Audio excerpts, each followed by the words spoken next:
The Call of the Wild by Jack London. Chapter 1. Into the Primitive. Old longing's nomadic leap, chafing at custom's chain, again from its brumal sleep wakens the ferine strain. Buck did not read the newspapers, or he would have known that trouble was brewing, not alone for himself, but for every tidewater dog, strong of muscle and with warm, long hair, from Puget Sound to San Diego. Because men, groping in the Arctic darkness, had found a yellow metal, and because steamship and transportation companies were booming the find, thousands of men were rushing into the Northland. These men wanted dogs, and the dogs they wanted were heavy dogs, with strong muscles by which to toil, and furry coats to protect them from the frost. Buck lived at a big house in the sun-kissed Santa Clara Valley. Judge Miller's place, it was called.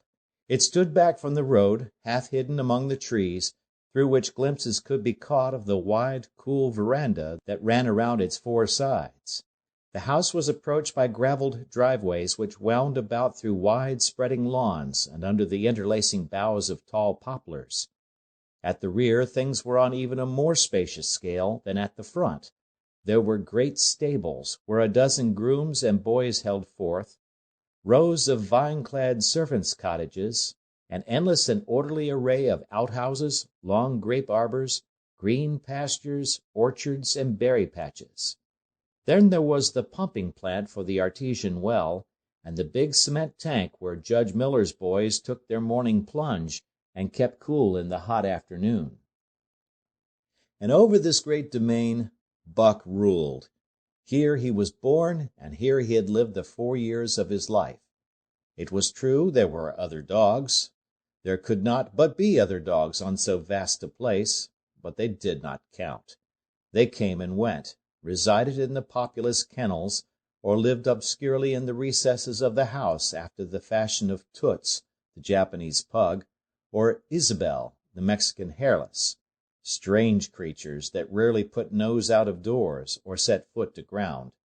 On the other hand, there were the fox terriers, a score of them at least, who yelped fearful promises at Toots and Isabel, looking out of the windows at them, and protected by a legion of housemaids armed with brooms and mops.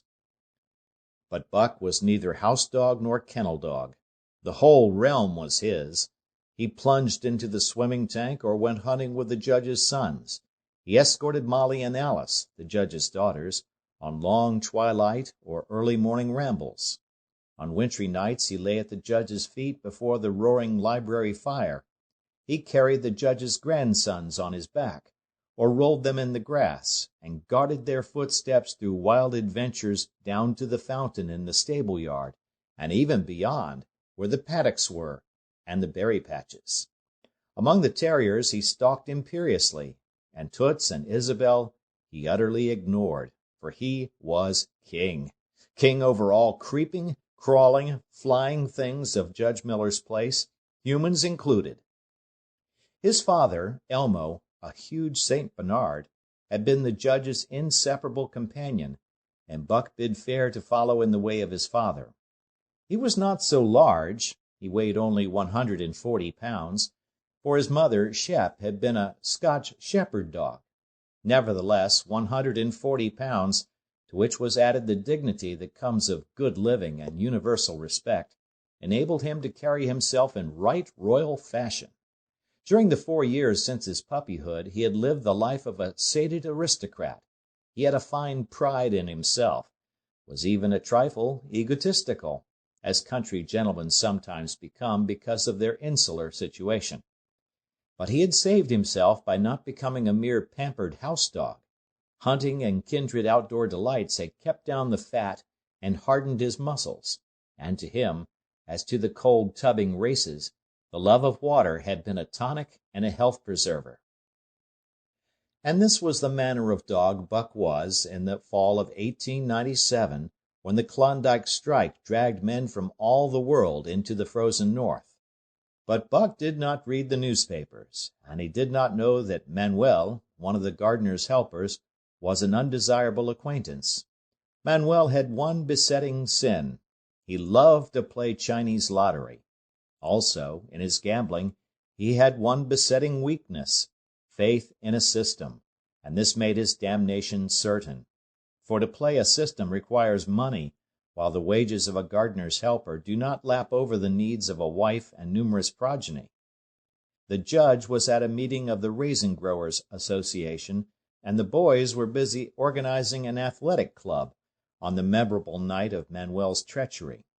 No one saw him and Buck go off through the orchard on what Buck imagined was merely a stroll, and with the exception of a solitary man, no one saw them arrive at the little flag station known as College Park. This man talked with Manuel, and money chinked between them.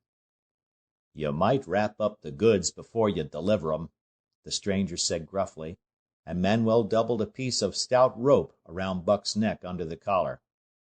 "Twist it, and you'll choke him plenty," said Manuel, and the stranger grunted a ready affirmative. Buck had accepted the rope with quiet dignity. To be sure, it was an unwonted performance, but he had learned to trust in men he knew, and to give them credit for a wisdom that outreached his own. But when the ends of the rope were placed in the stranger's hands, he growled menacingly. He had merely intimated his displeasure, in his pride believing that to intimate was to command. But to his surprise the rope tightened around his neck, shutting off his breath. In quick rage he sprang at the man, who met him halfway, grappled him close by the throat, and with a deft twist threw him over on his back. Then the rope tightened mercilessly, while Buck struggled in a fury, his tongue lolling out of his mouth and his great chest panting futilely. Never in all his life had he been so vilely treated, and never in all his life had he been so angry. But his strength ebbed, his eyes glazed, and he knew nothing when the train was flagged and the two men threw him into the baggage car. The next he knew, he was dimly aware that his tongue was hurting and that he was being jolted along in some kind of a conveyance. The hoarse shriek of a locomotive whistling a crosslink told him where he was. He had traveled too often with the judge not to know the sensation of riding in a baggage car. He opened his eyes, and into them came the unbridled anger of a kidnapped king. The man sprang for his throat, but Buck was too quick for him. His jaws closed on the hand, nor did they relax till his senses were choked out of him once more. "Yep, as fits," the man said, hiding his mangled hand from the baggageman, who had been attracted by the sounds of struggle. "I'm taking him up for the boss to Frisco. A crack dog doctor there thinks that he can cure him." Concerning that night's ride, the man spoke most eloquently for himself in a little shed back of a saloon on the San Francisco waterfront. "All I get is 50 for it," he grumbled, "and I wouldn't do it over for 1,000, cold cash." His hand was wrapped in a bloody handkerchief, and the right trouser leg was ripped from knee to ankle. "How much did the other mug get?" the saloon keeper demanded. 100, was the reply. "Wouldn't take a sou less, so help me." "That makes 150, the saloon keeper calculated, "and he's worth it, or I'm a squarehead." The kidnapper undid the bloody wrappings and looked at his lacerated hand. "If I don't get the hydrophoby—" "It'll be because you was born to hang," laughed the saloon keeper. "Here, lend me a hand before you pull your freight," he added. Dazed, suffering intolerable pain from throat and tongue, with the life half throttled out of him, Buck attempted to face his tormentors, but he was thrown down and choked repeatedly till they succeeded in filing the heavy brass collar from off his neck. Then the rope was removed, and he was flung into a cage-like grate. There he lay for the remainder of the weary night, nursing his wrath and wounded pride. He could not understand what it all meant. What did they want with him, these strange men? Why were they keeping him pent up in this narrow crate? He did not know why, but he felt oppressed by the vague sense of impending calamity. Several times during the night he sprang to his feet when the shed door rattled open, expecting to see the judge, or the boys at least. But each time it was the bulging face of the saloon keeper that peered in at him by the sickly light of a tallow candle. and each time the joyful bark that trembled in Buck's throat was twisted into a savage growl. But the saloon-keeper let him alone, and in the morning 4 men entered and picked up the crate. More tormentors, Buck decided, for they were evil-looking creatures, ragged and unkempt, and he stormed and raged at them through the bars. They only laughed and poked sticks at him, which he promptly assailed with his teeth till he realized that that was what they wanted, whereupon he lay down sullenly and allowed the crate to be lifted into a wagon. Then he and the crate in which he was imprisoned began a passage through many hands. Clerks in the express office took charge of him. He was carted about in another wagon. A truck carried him, with an assortment of boxes and parcels, upon a ferry steamer. He was trucked off the steamer into a great railway depot, and finally he was deposited in an express car. For 2 days and nights this express car was dragged along at the tail of shrieking locomotives, and for 2 days and nights Buck neither ate nor drank. In his anger he had met the first advances of the express messengers with growls, and they had retaliated by teasing him. When he flung himself against the bars, quivering and frothing, they laughed at him and taunted him. They growled and barked like detestable dogs, mewed and flapped their arms and crowed. It was all very silly, he knew, but therefore the more outrage to his dignity, and his anger waxed and waxed. He did not mind the hunger so much, but the lack of water caused him severe suffering and fanned his wrath to fever pitch. For that matter, high-strung and finely sensitive, the ill treatment had flung him into a fever, which was fed by the inflammation of his parched and swollen throat and tongue. He was glad for one thing: the rope was off his neck. That had given them an unfair advantage, but now that it was off, he would show them. They would never get another rope around his neck. Upon that he was resolved. For 2 days and nights he neither ate nor drank, and during those 2 days and nights of torment he accumulated a fund of wrath that boded ill for whoever first fell foul of him. His eyes turned bloodshot, and he was metamorphosed into a raging fiend. So changed was he that the judge himself would not have recognized him, and the express messengers breathed with relief when they bundled him off the train at Seattle. 4 men gingerly carried the crate from the wagon into a small, high-walled backyard. A stout man, with a red sweater that sagged generously at the neck, came out and signed the book for the driver. That was the man, Buck divined, the next tormentor, and he hurled himself savagely against the bars. The man smiled grimly and brought a hatchet and a club. "You ain't going to take him out now?" the driver asked. "Sure," the man replied, driving the hatchet into the crate for a pry. There was an instantaneous scattering of the 4 men who had carried it in, and from safe perches on top the wall they prepared to watch the performance. Buck rushed at the splintering wood, sinking his teeth into it, surging and wrestling with it. Wherever the hatchet fell on the outside, he was there on the inside, snarling and growling, as furiously anxious to get out as the man in the red sweater was calmly intent on getting him out. "Now, you red-eyed devil," he said, when he had made an opening sufficient for the passage of Buck's body. At the same time he dropped the hatchet and shifted the club to his right hand. And Buck was truly a red-eyed devil, as he drew himself together for the spring, hair bristling, mouth foaming, a mad glitter in his bloodshot eyes. Straight at the man he launched his 140 pounds of fury, surcharged with the pent passion of 2 days and nights. In midair, just as his jaws were about to close on the man, he received a shock that checked his body and brought his teeth together with an agonizing clip. He whirled over, fetching the ground on his back and side. He had never been struck by a club in his life and did not understand. With a snarl that was part bark and more scream, he was again on his feet and launched into the air. And again the shock came, and he was brought crushingly to the ground. This time he was aware that it was the club, but his madness knew no caution. A dozen times he charged, and as often the club broke the charge and smashed him down. After a particularly fierce blow he crawled to his feet, too dazed to rush. He staggered limply about, the blood flowing from nose and mouth and ears, his beautiful coat sprayed and flecked with bloody slaver. Then the man advanced and deliberately dealt him a frightful blow on the nose. All the pain he had endured was as nothing compared with the exquisite agony of this. With a roar that was almost lion-like in its ferocity, he again hurled himself at the man. But the man, shifting the club from right to left, coolly caught him by the underjaw, at the same time wrenching downward and backward. Buck described a complete circle in the air, and half of another, then crashed to the ground on his head and chest. For the last time he rushed.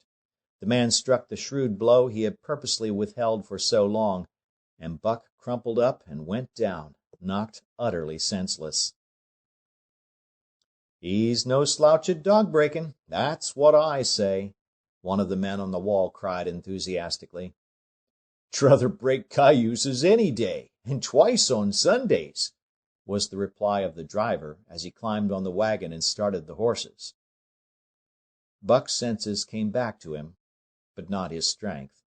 He lay where he had fallen, and from there he watched the man in the red sweater. "Answers to the name of Buck," the man soliloquized, quoting from the saloon-keeper's letter, which had announced the consignment of the crate and contents. "Well, Buck, my boy," he went on in a genial voice, "we've had our little ruction, and the best thing we can do is to let it go at that. You've learned your place, and I know mine. Be a good dog, and all'll go well and the goose hang high. Be a bad dog, and I'll whale the stuffin' out of you. Understand?" As he spoke, he fearlessly patted the head he had so mercilessly pounded, and though Buck's hair involuntarily bristled at touch of the hand, he endured it without protest. When the man brought him water, he drank eagerly, and later bolted a generous meal of raw meat, chunk by chunk, from the man's hand. He was beaten, he knew that, but he was not broken. He saw, once for all, that he stood no chance against a man with a club. He had learned the lesson, and in all his afterlife he never forgot it. That club was a revelation. It was his introduction to the reign of primitive law, and he met the introduction halfway. The facts of life took on a fiercer aspect, and while he faced that aspect uncowed, he faced it with all the latent cunning of his nature aroused. As the days went by, other dogs came, in crates and at the ends of ropes, some docilely and some raging and roaring as he had come, and one and all he watched them pass under the dominion of the man in the red sweater. Again and again, as he looked at each brutal performance, the lesson was driven home to Buck. A man with a club was a lawgiver, a master to be obeyed, though not necessarily conciliated. Of this last Buck was never guilty, though he did see beaten dogs that fawned upon the man and wagged their tails and licked his hand. Also he saw one dog that would neither conciliate nor obey, finally killed in the struggle for mastery. Now and again men came, strangers, who talked excitedly, wheedlingly, and in all kinds of fashions to the man in the red sweater. And at such times that money passed between them, the strangers took one or more of the dogs away with them. Buck wondered where they went, for they never came back, but the fear of the future was strong upon him, and he was glad each time when he was not selected. Yet his time came, in the end, in the form of a little weazened man who spat broken English and many strange and uncouth exclamations which Buck could not understand. "Sacre dame!" he cried when his eyes lit upon Buck. "Dat one damn bully dog, eh? How much?" "300 and a present at that," was the prompt reply of the man in the red sweater. "And seeing it's government money, you ain't got no kick coming, eh, Perrault?" Perrault grinned. Considering that the price of dogs had been boomed skyward by the unwonted demand, it was not an unfair sum for so fine an animal. The Canadian government would be no loser, nor would its dispatches travel the slower. Perrault knew dogs, and when he looked at Buck he knew that he was 1 in 1,000. 1 in 10,000, he commented mentally. Buck saw money pass between them, and was not surprised when Curly, a good-natured Newfoundland, and he were led away by the little weazened man. That was the last he saw of the man in the red sweater, and as Curly and he looked at receding Seattle from the deck of the Narwhal, it was the last he saw of the warm Southland. Curly and he were taken below by Perrault, and turned over to a black-faced giant called Francois. Perrault was a French-Canadian, and swarthy, but Francois was a French-Canadian half-breed, and twice as swarthy.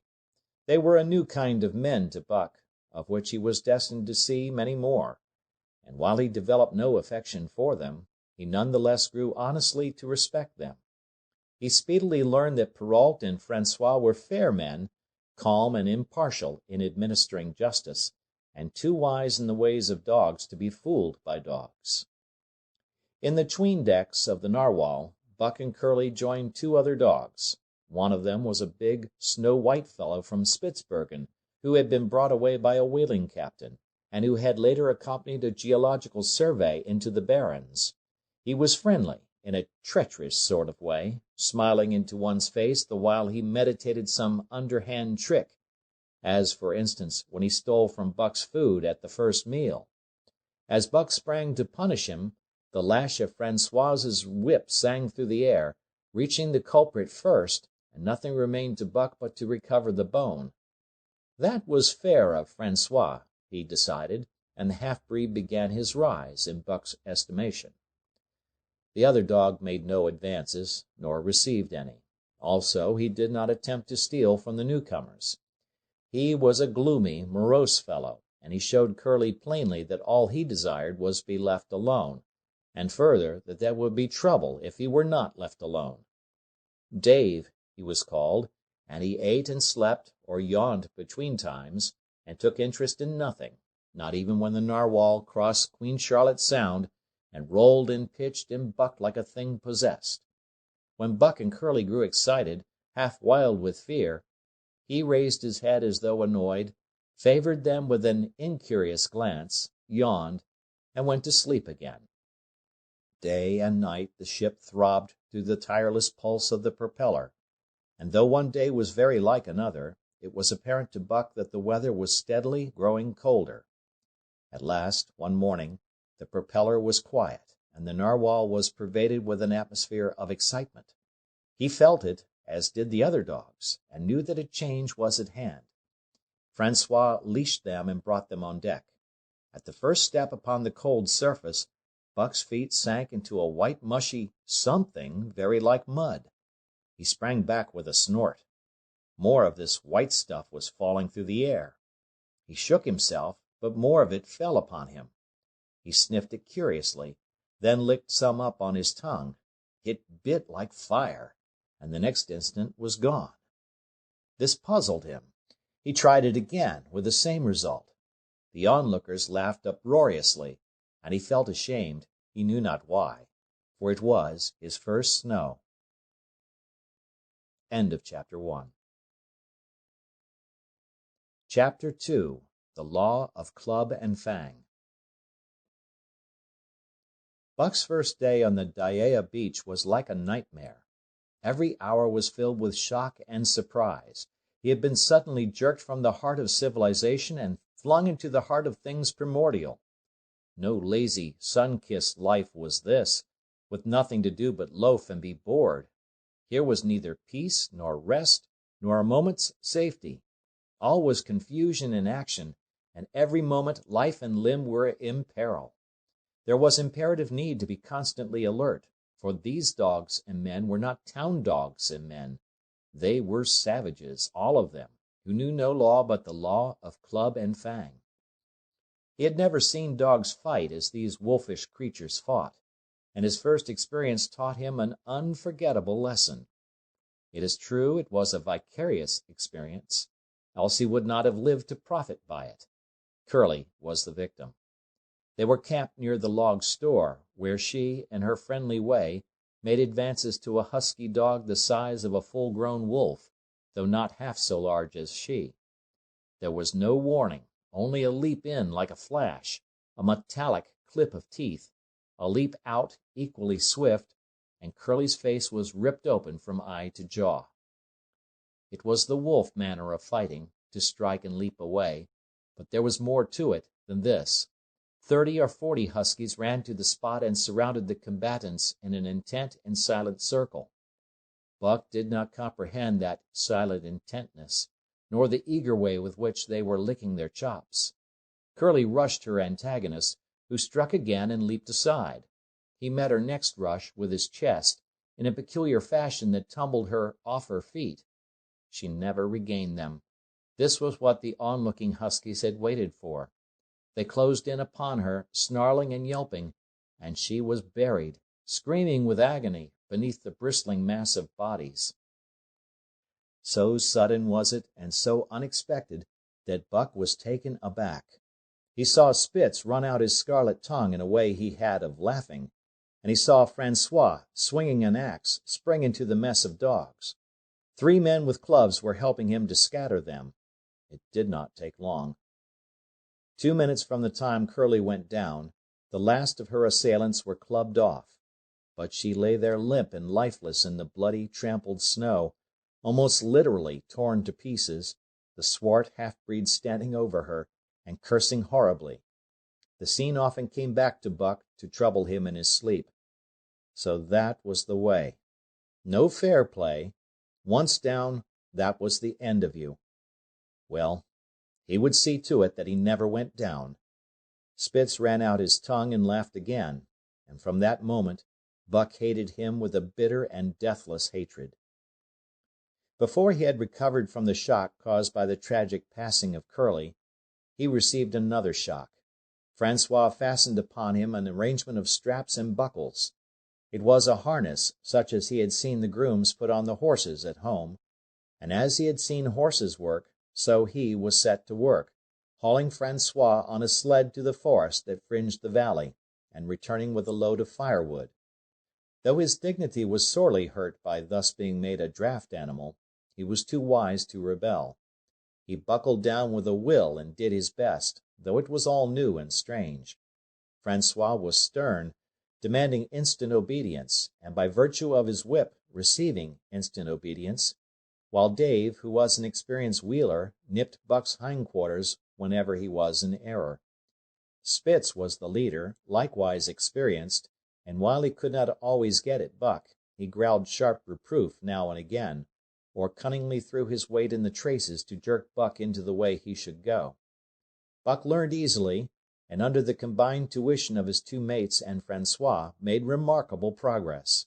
Ere he returned to camp, he knew enough to stop at "ho," to go ahead at "mush," to swing wide on the bends, and to keep clear of the wheeler when the loaded sled shot downhill at their heels. 3 very good dogs," Francois told Perrault. "Dat Buck, him pull like hell. I teach him quick as anything." By afternoon, Perrault, who was in a hurry to be on the trail with his dispatches, returned with 2 more dogs. Billy and Joe, he called them, 2 brothers, and true huskies both. Sons of the one mother though they were as different as day and night. Billy's one fault was his excessive good nature, while Joe was the very opposite, sour and introspective, with a perpetual snarl and a malignant eye.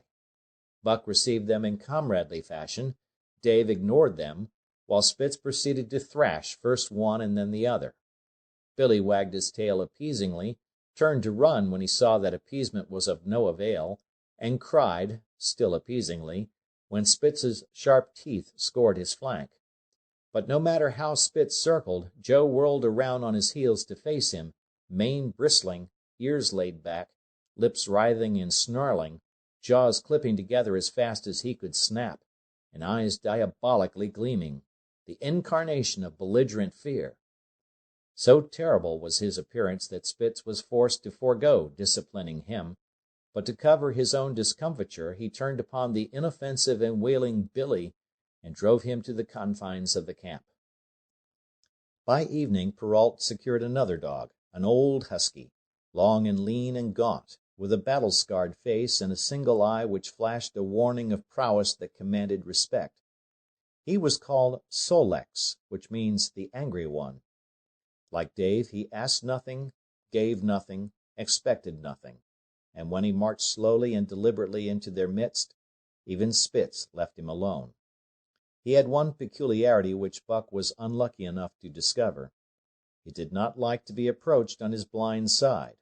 Of this offense Buck was unwittingly guilty, and the first knowledge he had of his indiscretion was when Sol-leks whirled upon him and slashed his shoulder to the bone for 3 inches up and down.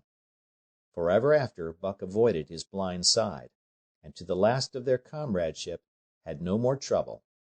His only apparent ambition, like Dave's, was to be left alone, though, as Buck was afterward to learn, each of them possessed one other and even more vital ambition. That night Buck faced the great problem of sleeping. The tent, illumined by a candle, glowed warmly in the midst of the white plain, and when he, as a matter of course, entered it, both Perrault and Francois bombarded him with curses and cooking utensils, till he recovered from his consternation and fled ignominiously into the outer cold. A chill wind was blowing that nipped him sharply and bit with especial venom into his wounded shoulder. He lay down on the snow and attempted to sleep, but the frost soon drove him shivering to his feet. Miserable and disconsolate, he wandered about among the many tents, only to find that one place was as cold as another. Here and there savage dogs rushed upon him, but he bristled his neck hair and snarled, for he was learning fast, and they let him go his way unmolested. Finally an idea came to him. He would return and see how his own teammates were making out. To his astonishment they had disappeared. Again he wandered about through the great camp, looking for them, and again he returned. Were they in the tent? No, that could not be, else he would not have been driven out. Then where could they possibly be? With drooping tail and shivering body, very forlorn indeed, he aimlessly circled the tent. Suddenly the snow gave way beneath his forelegs, and he sank down. Something wriggled under his feet. He sprang back, bristling and snarling, fearful of the unseen and unknown. But a friendly little yelp reassured him, and he went back to investigate. A whiff of warm air ascended to his nostrils, and there, curled up under the snow in a snug ball, lay Billy. He whined placatingly, squirmed and wriggled to show his good will and intentions, and even ventured, as a bribe for peace, to lick Buck's face with his warm, wet tongue. Another lesson. So that was the way they did it, eh? Buck confidently selected a spot, and with much fuss and waste effort proceeded to dig a hole for himself. In a trice the heat from his body filled the confined space, and he was asleep. The day had been long and arduous, and he slept soundly and comfortably, though he growled and barked and wrestled with bad dreams. Nor did he open his eyes till aroused by the noises of the waking camp. At first he did not know where he was. It had snowed during the night, and he was completely buried. The snow walls pressed him on every side, and a great surge of fear swept through him, the fear of the wild thing for the trap. It was a token that he was harking back through his own life to the lives of his forebears, for he was a civilized dog, an unduly civilized dog, and of his own experience knew no trap, and so could not himself fear it. The muscles of his whole body contracted spasmodically and instinctively. The hair on his neck and shoulders stood on end, and with a ferocious snarl he bounded straight up into the blinding day, the snow flying about him in a flashing cloud. Ere he landed on his feet, he saw the white camp spread out before him, and knew where he was, and remembered all that had passed from the time he went for a stroll with Manuel to the hole he had dug for himself the night before. A shout from Francois hailed his appearance. "What I say!"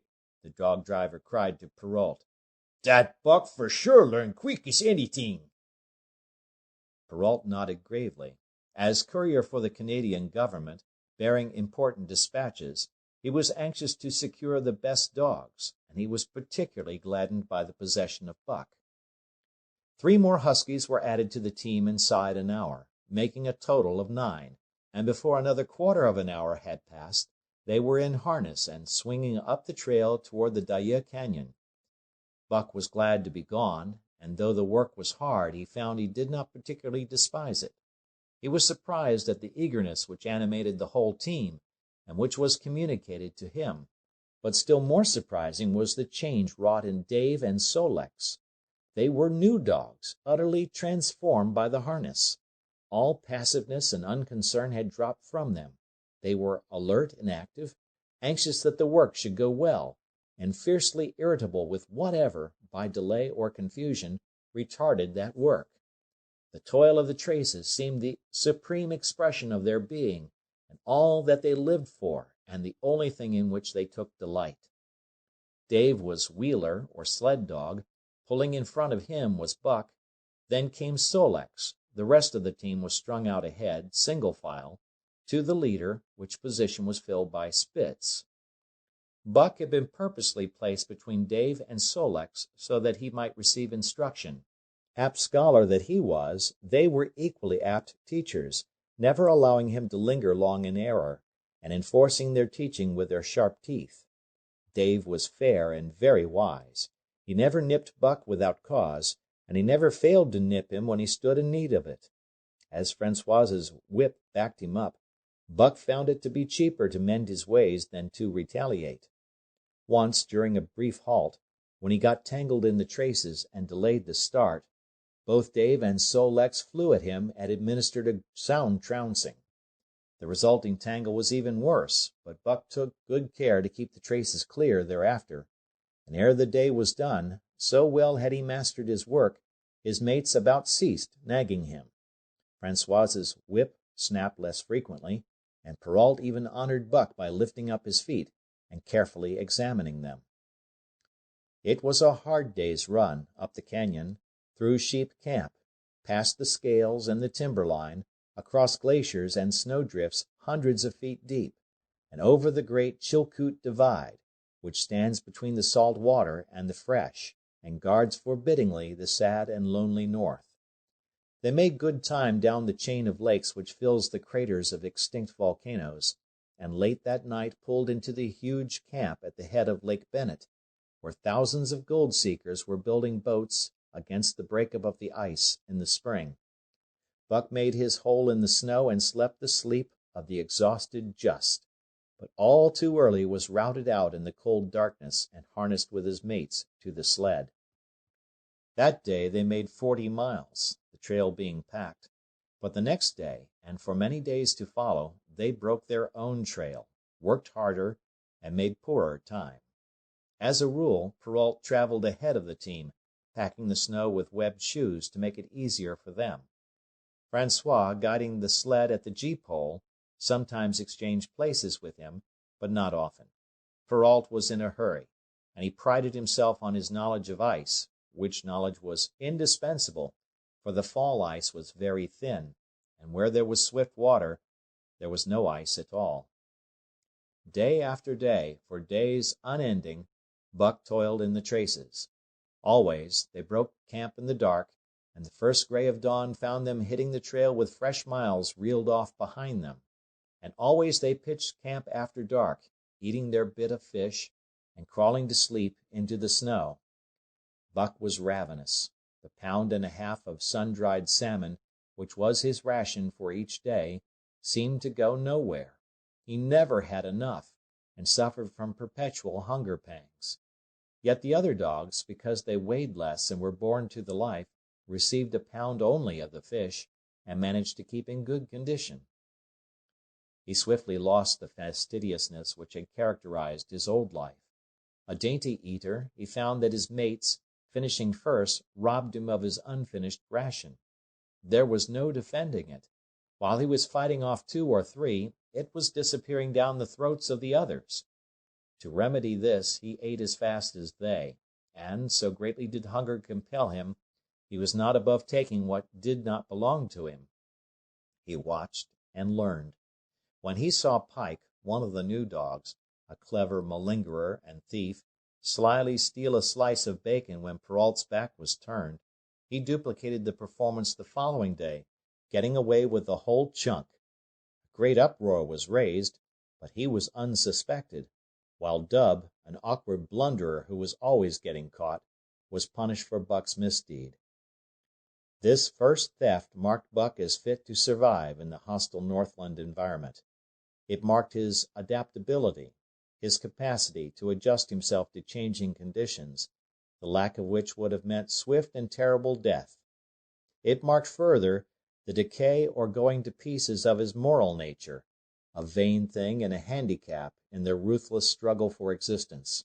It was all well enough in the Southland, under the law of love and fellowship, to respect private property and personal feelings. But in the Northland, under the law of club and fang, whoso took such things into account was a fool, and in so far as he observed them, he would fail to prosper. Not that Buck reasoned it out. He was fit, that was all, and unconsciously he accommodated himself to the new mode of life. All his days, no matter what the odds, he had never run from a fight. But the club of the man in the red sweater had beaten into him a more fundamental and primitive code. Civilized, he could have died for a moral consideration, say the defense of Judge Miller's riding whip, but the completeness of his decivilization was now evidenced by his ability to flee from the defense of a moral consideration and so save his hide. He did not steal for joy of it, but because of the clamor of his stomach.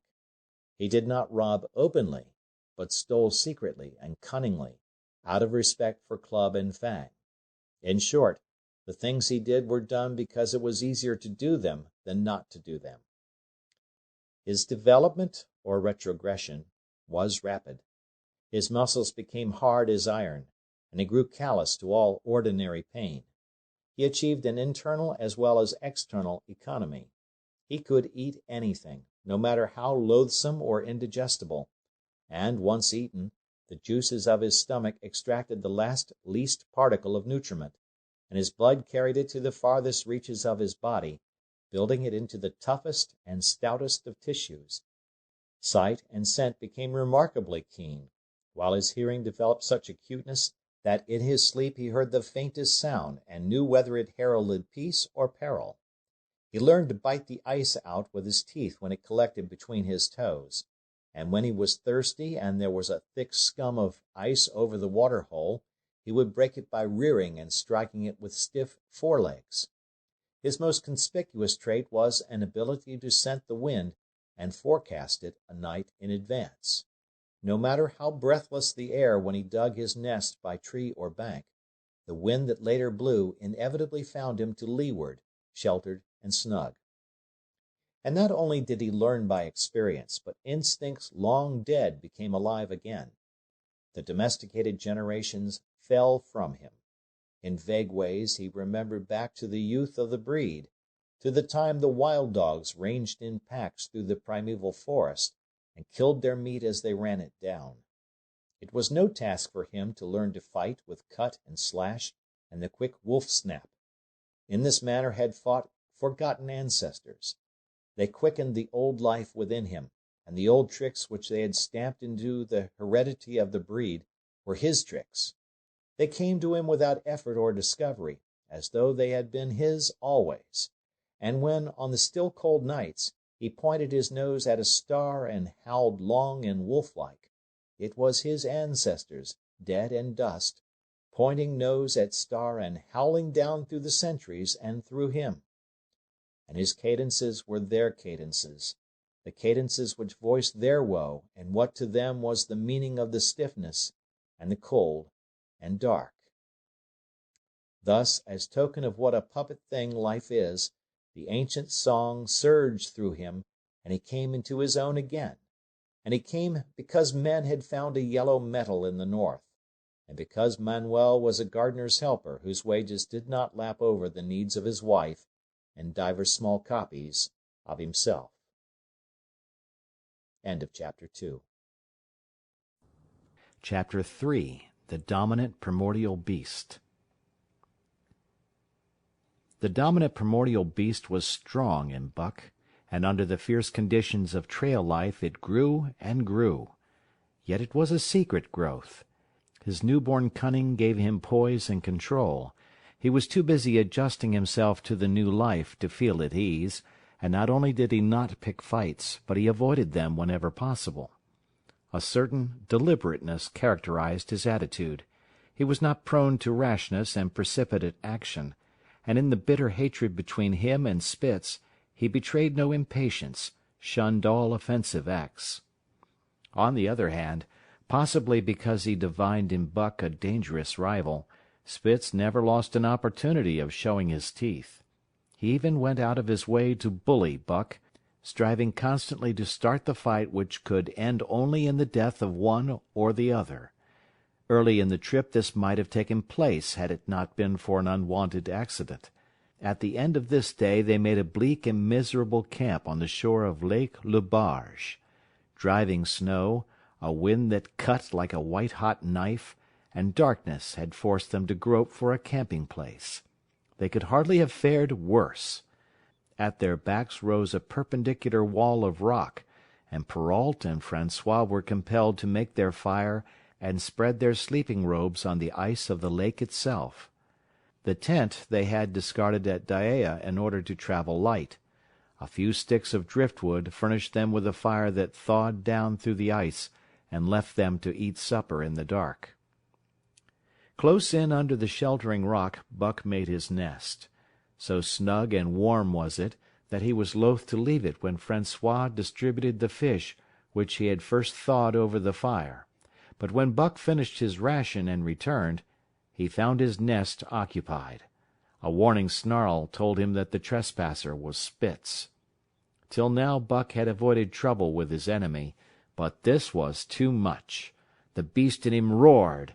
He sprang upon Spitz with a fury which surprised them both, and Spitz particularly, for his whole experience with Buck had gone to teach him that his rival was an unusually timid dog, who managed to hold his own only because of his great weight and size. François was surprised, too, when they shot out in a tangle from the disrupted nest, and he divined the cause of the trouble. "Ah!" he cried to Buck. "Give it to him, by gar! Give it to him, the dirty thief!" Spitz was equally willing. He was crying with sheer rage and eagerness as he circled back and forth for a chance to spring in. Buck was no less eager and no less cautious, as he likewise circled back and forth for the advantage. But it was then that the unexpected happened, the thing which projected their struggle for supremacy far into the future, past many a weary mile of trail and toil. An oath from Perrault, the resounding impact of a club upon a bony frame, and a shrill yelp of pain, heralded the breaking forth of pandemonium. The camp was suddenly discovered to be alive with skulking furry forms, starving huskies, 4 or 5 score of them, who had scented the camp from some Indian village. They had crept in while Buck and Spitz were fighting, and when the 2 men sprang among them with stout clubs, they showed their teeth and fought back. They were crazed by the smell of the food. Perrault found one with head buried in the grub box. His club landed heavily on the gaunt ribs, and the grub box was capsized on the ground. On the instant a score of the famished brutes were scrambling for the bread and bacon. The clubs fell upon them unheeded. They yelped and howled under the rain of blows, but struggled none the less madly till the last crumb had been devoured. In the meantime the astonished team-dogs had burst out of their nests only to be set upon by the fierce invaders. Never had Buck seen such dogs. It seemed as though their bones would burst through their skins. They were mere skeletons, draped loosely in draggled hides, with blazing eyes and slavered fangs. But the hunger madness made them terrifying, irresistible. There was no opposing them. The team dogs were swept back against the cliff at the first onset. Buck was beset by 3 huskies, and in a trice his head and shoulders were ripped and slashed. The din was frightful. Billy was crying as usual. Dave and Sol-leks, dripping blood from a score of wounds, were fighting bravely side by side. Joe was snapping like a demon. Once his teeth closed on the foreleg of a husky, and he crunched down through the bone.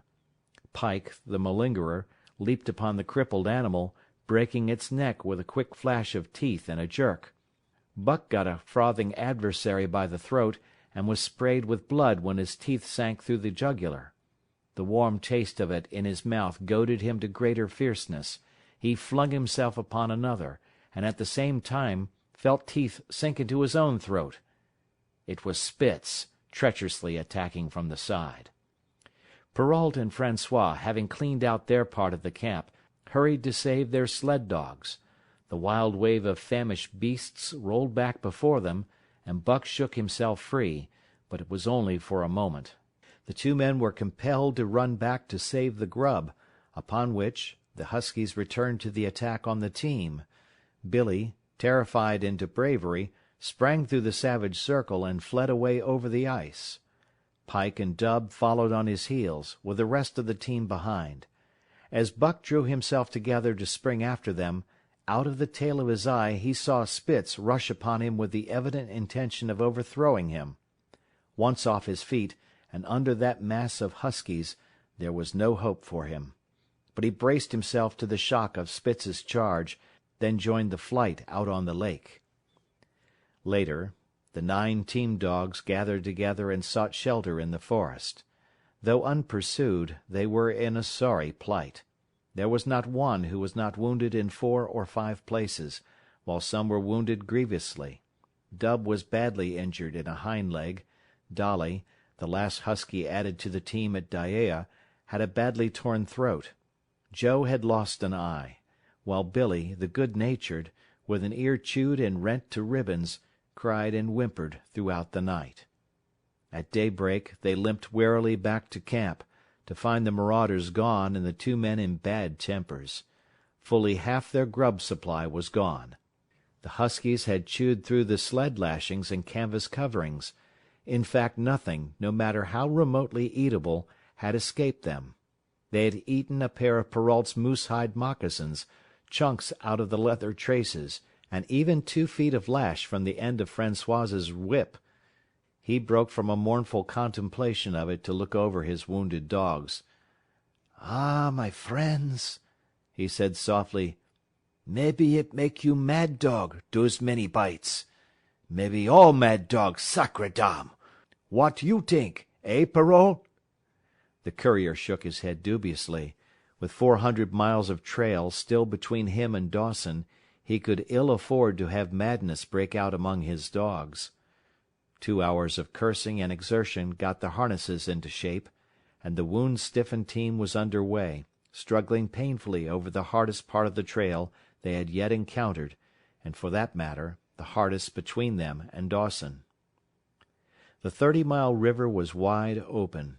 Its wild water defied the frost, and it was in the eddies only and in the quiet places that the ice held at all. 6 days of exhausting toil were required to cover those 30 terrible miles. And terrible they were, for every foot of them was accomplished at the risk of life to dog and man.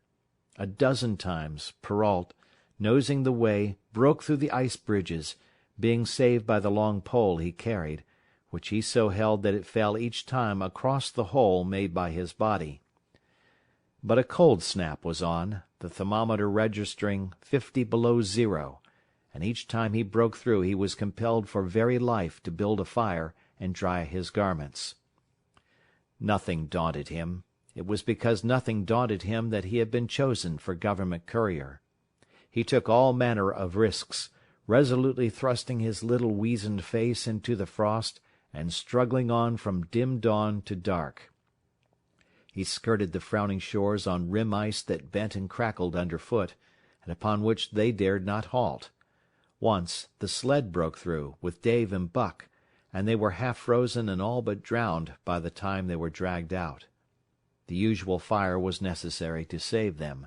They were coated solidly with ice, and the 2 men kept them on the run round the fire, sweating and thawing, so close that they were singed by the flames.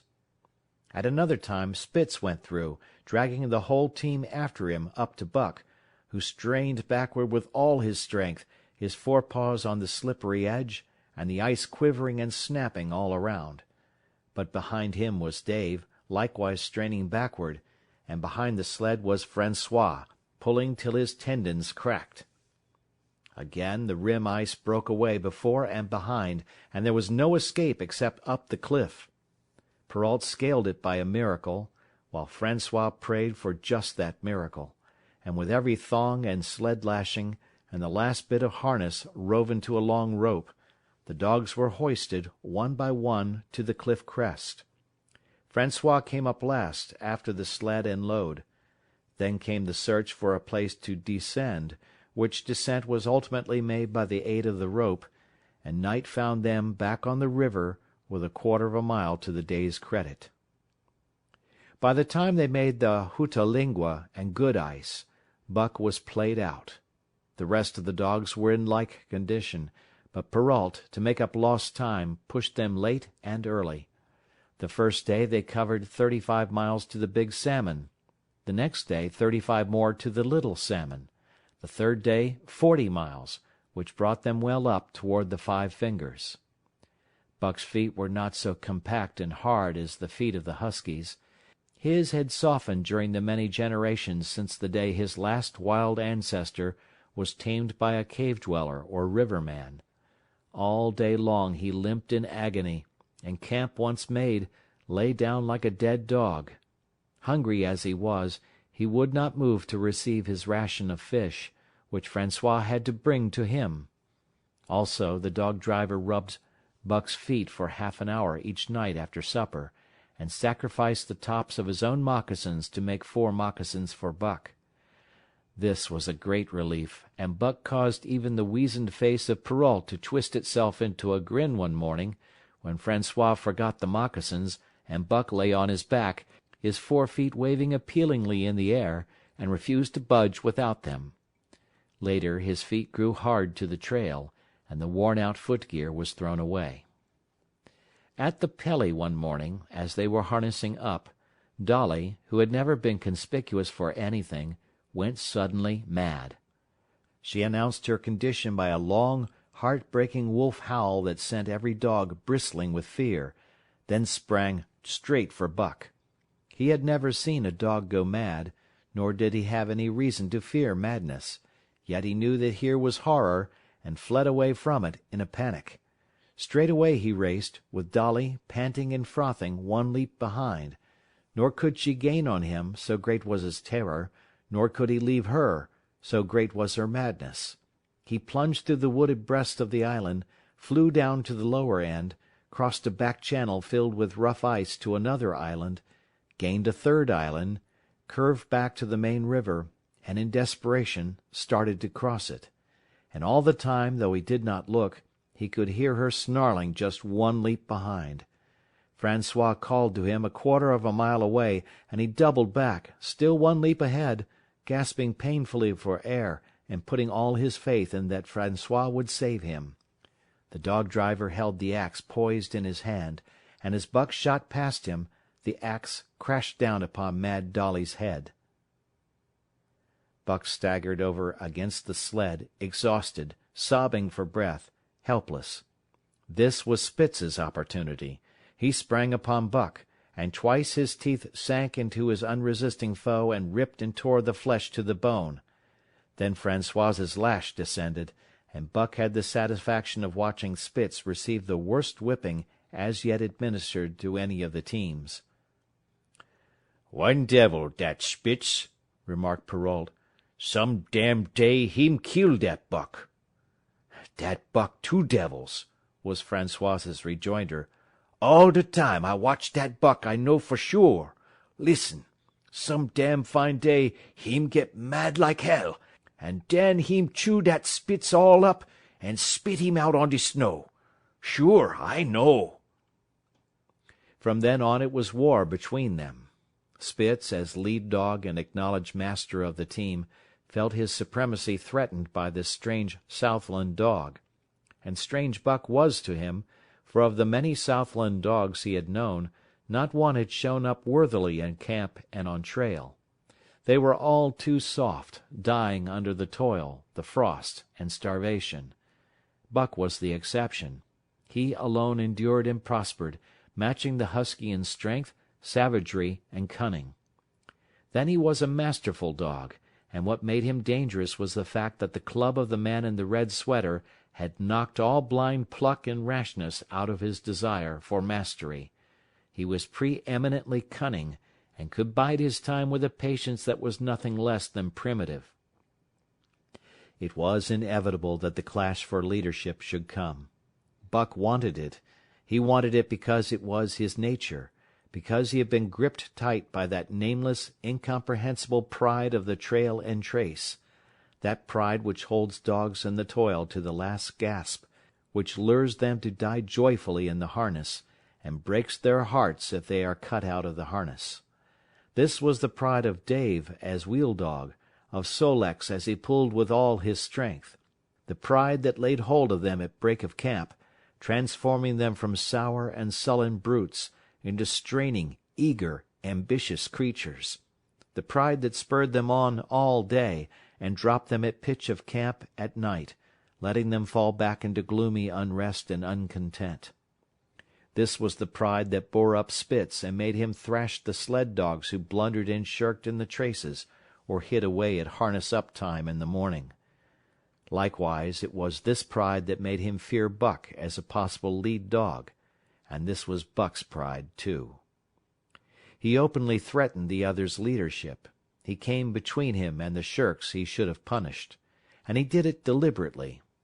One night there was a heavy snowfall, and in the morning Pike, the malingerer, did not appear. He was securely hidden in his nest under a foot of snow. Francois called him and sought him in vain. Spitz was wild with wrath. He raged through the camp, smelling and digging in every likely place, snarling so frightfully that Pike heard and shivered in his hiding-place. But when he was at last unearthed, and Spitz flew at him to punish him, Buck flew with equal rage in between. So unexpected was it, and so shrewdly managed, that Spitz was hurled backward and off his feet. Pike, who had been trembling abjectly, took heart at this open mutiny, and sprang upon his overthrown leader. Buck, to whom fair play was a forgotten code, likewise sprang upon Spitz. But Francois, chuckling at the incident while unswerving in the administration of justice, brought his lash down upon Buck with all his might. This failed to drive Buck from his prostrate rival, and the butt of the whip was brought into play. Half stunned by the blow, Buck was knocked backward, and the lash laid upon him again and again, while Spitz soundly punished the many times offending Pike. In the days that followed, as Dawson grew closer and closer, Buck still continued to interfere between Spitz and the culprits. But he did it craftily, when Francois was not around. With the covert mutiny of Buck, a general insubordination sprang up and increased. Dave and Sol-leks were unaffected, but the rest of the team went from bad to worse. Things no longer went right. There was continual bickering and jangling. Trouble was always afoot, and at the bottom of it was Buck. He kept Francois busy, for the dog-driver was in constant apprehension of the life-and-death struggle between the two, which he knew must take place sooner or later, and on more than one night the sounds of quarrelling and strife among the other dogs turned him out of his sleeping robe, fearful that Buck and Spitz were at it. But the opportunity did not present itself, and they pulled into Dawson one dreary afternoon with the great fight still to come. Here were many men and countless dogs, and Buck found them all at work. It seemed the ordained order of things that dogs should work. All day they swung up and down the main street in long teams, and in the night their jingling bells still went by. They hauled cabin logs and firewood, freighted up to the mines, and did all manner of work that horses did in the Santa Clara Valley. Here and there Buck met Southland dogs, but in the main they were the wild wolf husky breed. Every night, regularly, at 9, at 12, at 3, they lifted a nocturnal song, a weird and eerie chant in which it was Buck's delight to join. With the aurora borealis flaming coldly overhead, or the stars leaping in the frost dance, and the land numb and frozen under its pall of snow, this song of the huskies might have been the defiance of life, only it was pitched in minor key, with long-drawn wailings and half-sobs, and was more the pleading of life, the articulate travail of existence. It was an old song, old as the breed itself, one of the first songs of the younger world in a day when songs were sad. It was invested with the woe of unnumbered generations, this plaint by which Buck was so strangely stirred. When he moaned and sobbed, it was with the pain of living that was of old the pain of his wild fathers, and the fear and mystery of the cold and dark that was to them fear and mystery. And that he should be stirred by it marked the completeness with which he harked back through the ages of fire and roof to the raw beginnings of life in the howling ages. 7 days from the time they pulled into Dawson, they dropped down the steep bank by the barracks to the Yukon Trail, and pulled for Dyea and Salt Water. Perrault was carrying dispatches, if anything, more urgent than those he had brought in. Also, the travel pride had gripped him, and he purposed to make the record trip of the year. Several things favored him in this. The week's rest had recuperated the dogs and put them in thorough trim. The trail they had broken into the country was packed hard by later journeyers, and further, the police had arranged in 2 or 3 places deposits of grub for dog and man, and he was traveling light. They made 60 Mile, which is a 50-mile run, on the first day, and the second day saw them booming up the Yukon well on their way to Pelly. But such splendid running was achieved not without great trouble and vexation on the part of François. The insidious revolt led by Buck had destroyed the solidarity of the team. It no longer was as one dog leaping in the traces. The encouragement Buck gave the rebels led them into all kinds of petty misdemeanors. No more was Spitz a leader greatly to be feared. The old awe departed, and they grew equal to challenging his authority. Pike robbed him of half a fish one night, and gulped it down under the protection of Buck. Another night Dub and Joe fought Spitz and made him forego the punishment they deserved. And even Billy, the good-natured, was less good-natured, and whined not half so placatingly as in former days. Buck never came near Spitz without snarling and bristling menacingly. In fact, his conduct approached that of a bully, and he was given to swaggering up and down before Spitz's very nose. The breaking down of discipline likewise affected the dogs in their relations with one another. They quarrelled and bickered more than ever among themselves, till at times the camp was a howling bedlam. Dave and Sol-leks alone were unaltered, though they were made irritable by the unending squabbling. François swore strange, barbarous oaths, and stamped the snow in futile rage, and tore his hair. His lash was always singing among the dogs, but it was of small avail. Directly his back was turned they were at it again. He backed up Spitz with his whip, while Buck backed up the remainder of the team. François knew he was behind all the trouble, and Buck knew he knew, but Buck was too clever ever again to be caught red-handed.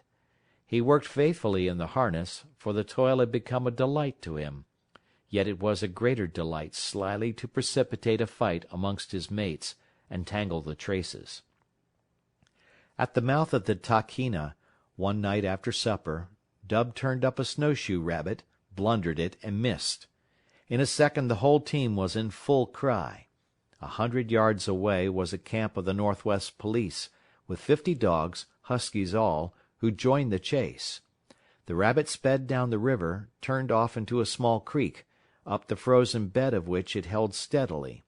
It ran lightly on the surface of the snow, while the dogs plowed through by main strength. Buck led the pack, 60 strong, around bend after bend, but he could not gain. He lay down low to the race, whining eagerly, his splendid body flashing forward leap by leap in the wan white moonlight, and leap by leap, like some pale frost wraith, the snowshoe rabbit flashed on ahead. All that stirring of old instincts which at stated periods drives men out from the sounding cities to forest and plain to kill things by chemically propelled leaden pellets, the bloodlust, the joy to kill. All this was Buck's, only it was infinitely more intimate. He was ranging at the head of the pack, running the wild thing down, the living meat, to kill with his own teeth and wash his muzzle to the eyes in warm blood. there is an ecstasy that marks the summit of life, and beyond which life cannot rise. And such is the paradox of living. This ecstasy comes when one is most alive, and it comes as a complete forgetfulness that one is alive. This ecstasy, this forgetfulness of living, comes to the artist, caught up and out of himself in a sheet of flame. It comes to the soldier, war-mad on a stricken field and refusing quarter. And it came to Buck, leading the pack, sounding the old wolf-cry, straining after the food that was alive and that fled swiftly before him through the moonlight. He was sounding the deeps of his nature, and of the parts of his nature that were deeper than he, going back into the womb of time.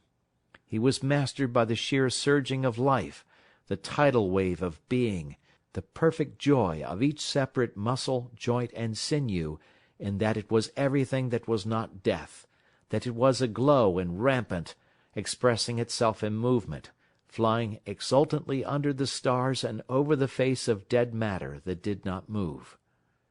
But Spitz, cold and calculating even in his supreme moods, left the pack and cut across a narrow neck of land where the creek made a long bend around. Buck did not know of this, and as he rounded the bend, the frost wraith of a rabbit still flitting before him, he saw another and larger frost wraith leap from the overhanging bank into the immediate path of the rabbit. It was Spitz. The rabbit could not turn, and as the white teeth broke its back in mid-air, it shrieked as loudly as a stricken man may shriek. At sound of this, the cry of life plunging down from life's apex in the grip of death, the fall pack at Buck's heels raised a hell's chorus of delight. Buck did not cry out. He did not check himself, but drove in upon Spitz, shoulder to shoulder, so hard that he missed the throat. They rolled over and over in the powdery snow. Spitz gained his feet almost as though he had not been overthrown, slashing Buck down the shoulder and leaping clear. Twice his teeth clipped together, like the steel jaws of a trap, as he backed away for better footing, with lean and lifting lips that writhed and snarled. In a flash Buck knew it. The time had come. It was to the death. As they circled about, snarling, ears laid back, keenly watchful for the advantage, the scene came to Buck with a sense of familiarity. He seemed to remember it all, the white woods, and earth, and moonlight, and the thrill of battle. Over the whiteness and silence brooded a ghostly calm. There was not the faintest whisper of air. Nothing moved, not a leaf quivered, the visible breaths of the dogs rising slowly and lingering in the frosty air. They had made short work of the snowshoe rabbit, these dogs that were ill-tamed wolves, and they were now drawn up in an expectant circle. They, too, were silent, their eyes only gleaming and their breaths drifting slowly upward. To Buck it was nothing new or strange, this scene of old time. It was as though it had always been, the wonted way of things. Spitz was a practised fighter. From Spitzbergen through the Arctic, and across Canada and the Barrens, he had held his own with all manner of dogs and achieved to mastery over them. Bitter rage was his, but never blind rage. In passion to rend and destroy, he never forgot that his enemy was in like passion to rend and destroy. He never rushed till he was prepared to receive a rush, never attacked till he had first defended that attack. In vain Buck strove to sink his teeth in the neck of the big white dog. Wherever his fangs struck for the softer flesh, they were countered by the fangs of Spitz. Fang clashed fang, and lips were cut and bleeding, but Buck could not penetrate his enemy's guard. Then he warmed up and enveloped Spitz in a whirlwind of rushes. Time and again he tried for the snow-white throat, where life bubbled near to the surface, and each time and every time Spitz slashed him and got away. Then Buck took to rushing, as though for the throat, when, suddenly drawing back his head and curving in from the side, he would drive his shoulder at the shoulder of Spitz, as a ram by which to overthrow him. But instead, Buck's shoulder was slashed down each time as Spitz leaped lightly away. Spitz was untouched, while Buck was streaming with blood and panting hard. The fight was growing desperate, and all the while the silent and wolfish circle waited to finish off whichever dog went down. As Buck grew winded, Spitz took to rushing, and he kept him staggering for footing. Once Buck went over, and the whole circle of 60 dogs started up. But he recovered himself almost in mid-air, and the circle sank down again and waited. But Buck possessed a quality that made for greatness: imagination. He fought by instinct, but he could fight by head as well. He rushed, as though attempting the old shoulder trick, but at the last instant swept low to the snow and in. His teeth closed on Spitz's left foreleg. There was a crunch of breaking bone, and the white dog faced him on 3 legs. Thrice he tried to knock him over, then repeated the trick and broke the right foreleg. Despite the pain and helplessness, Spitz struggled madly to keep up. He saw the silent circle, with gleaming eyes, lolling tongues, and silvery breaths drifting upward, closing in upon him as he had seen similar circles close in upon beaten antagonists in the past. Only this time he was the one who was beaten. There was no hope for him. Buck was inexorable. Mercy was a thing reserved for gentler climes. He maneuvered for the final rush. The circle had tightened till he could feel the breaths of the huskies on his flanks. He could see them, beyond Spitz and to either side, half crouching for the spring, their eyes fixed upon him. A pause seemed to fall. Every animal was motionless as though turned to stone. Only Spitz quivered and bristled as he staggered back and forth, snarling with horrible menace, as though to frighten off impending death. Then Buck sprang in and out, and while he was in, shoulder had at last squarely met shoulder. The dark circle became a dot on the moon-flooded snow as Spitz disappeared from view. Buck stood and looked on, the successful champion, the dominant primordial beast who had made his kill, and found it good. End of Chapter 3. Chapter 4. Who has won to Mastership? "Eh, what I say? I speak true when I say dat Buck 2 devils." This was Francois's speech next morning when he discovered Spitz missing and Buck covered with wounds. He drew him to the fire and by its light pointed them out. "Dat Spitz fight like hell," said Perrault as he surveyed the gaping rips and cuts. "And dat Buck fight like 2 hells," was Francois's answer. "And now we make good time. No more Spitz, no more trouble, sure." While Perrault packed the camp outfit and loaded the sled, the dog-driver proceeded to harness the dogs. Buck trotted up to the place Spitz would have occupied as leader, but Francois, not noticing him, brought Sol-leks to the coveted position.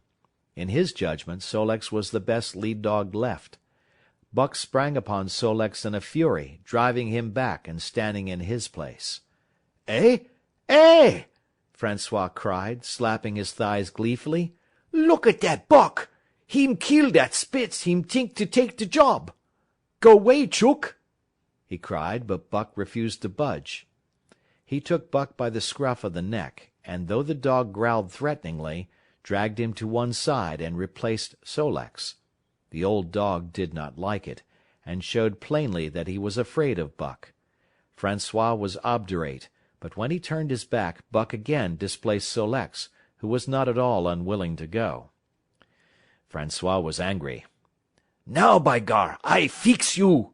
he cried, coming back with a heavy club in his hand. Buck remembered the man in the red sweater, and retreated slowly, nor did he attempt to charge in when Sol-leks was once more brought forward.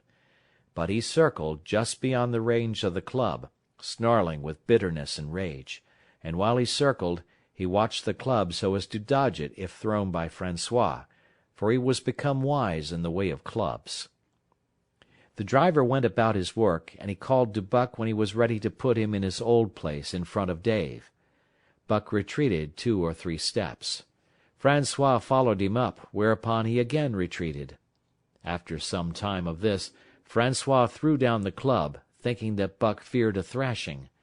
But Buck was in open revolt.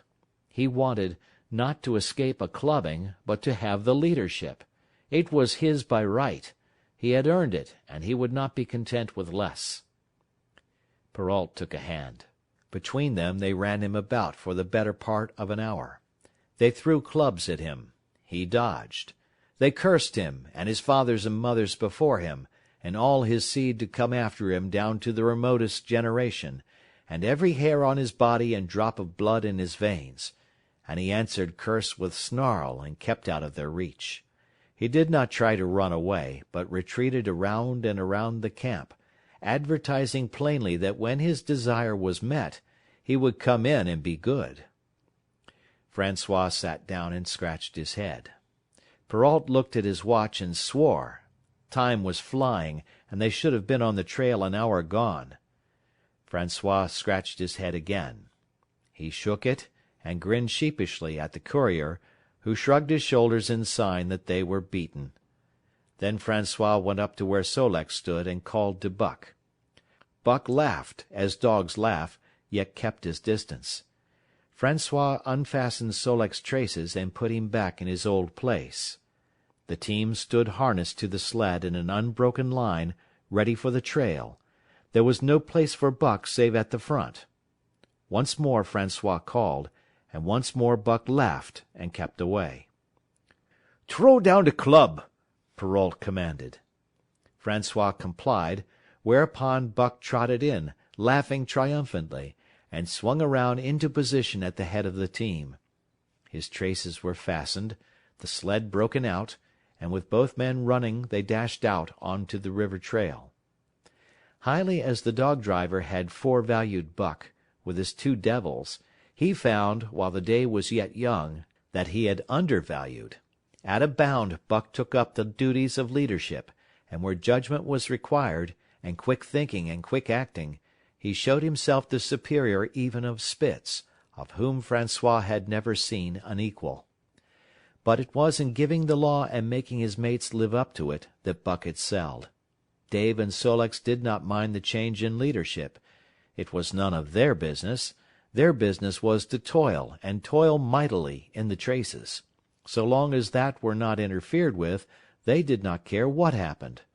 Billy, the good-natured, could lead for all they cared, so long as he kept order. The rest of the team, however, had grown unruly during the last days of Spitz, and their surprise was great now that Buck proceeded to lick them into shape.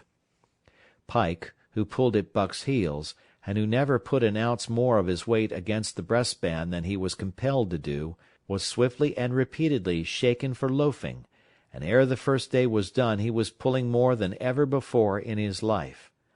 The first night in camp, Joe, the sour one, was punished roundly, a thing that Spitz had never succeeded in doing. Buck simply smothered him by virtue of superior weight, and cut him up till he ceased snapping and began to whine for mercy. The general tone of the team picked up immediately. It recovered its old-time solidarity, and once more the dogs leaped as one dog in the traces. At the Rink Rapids 2 native huskies, Teek and Kuna, were added, and the celerity with which Buck broke them in took away Francois's breath. "Never such a dog as that Buck!" he cried. "No, never! Him worth $1,000, by gar! Eh? What you say, Perrault?" And Perrault nodded. He was ahead of the record then, and gaining day by day. The trail was in excellent condition, well packed and hard, and there was no new-fallen snow with which to contend. It was not too cold. The temperature dropped to 50 below zero, and remained there the whole trip. The men rode and ran by turn, and the dogs were kept on the jump, with but infrequent stoppages.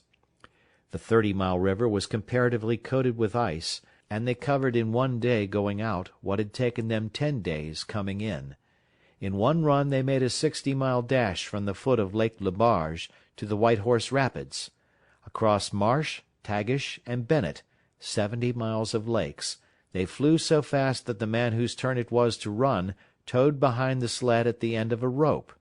And on the last night of the second week they topped White Pass and dropped down the sea slope with the lights of Skagway and the shipping at their feet. It was a record run. Each day for 14 days they had averaged 40 miles. For 3 days Perrault and François threw chests up and down the main street of Skagway and were deluged with invitations to drink, while the team was the constant center of a worshipful crowd of dog-busters and mushers. Then 3 or 4 Western bad men aspired to clean out the town, were riddled like pepper-boxes for their pains, and public interest turned to other idols. Next came official orders. François called Buck to him, threw his arms around him, wept over him. And that was the last of François and Perrault. Like other men, they passed out of Buck's life for good. A Scotch half-breed took charge of him and his mates, and in company with a dozen other dog teams he started back over the weary trail to Dawson. It was no light running now, nor record time, but heavy toil each day, with a heavy load behind, for this was the mail train, carrying word from the world to the men who sought gold under the shadow of the Pole. Buck did not like it, but he bore up well to the work, taking pride in it after the manner of Dave and Sol-leks, and seeing that his mates, whether they prided in it or not, did their fair share. It was a monotonous life, operating with machine-like regularity. One day was very like another. At a certain time each morning the cooks turned out, fires were built, and breakfast was eaten. Then, while some broke camp, others harnessed the dogs, and they were under way an hour or so before the darkness fell which gave warning of dawn. At night camp was made. Some pitched the flies, others cut firewood and pine boughs for the beds, and still others carried water or ice for the cooks. Also the dogs were fed. To them this was the one feature of the day, though it was good to loaf around, after the fish was eaten, for an hour or so with the other dogs, of which there were 50 and odd. There were fierce fighters among them, but 3 battles with the fiercest brought Buck to mastery, so that when he bristled and showed his teeth, they got out of his way. Best of all, perhaps, he loved to lie near the fire, hind legs crouched under him, forelegs stretched out in front, head raised, and eyes blinking dreamily at the flames.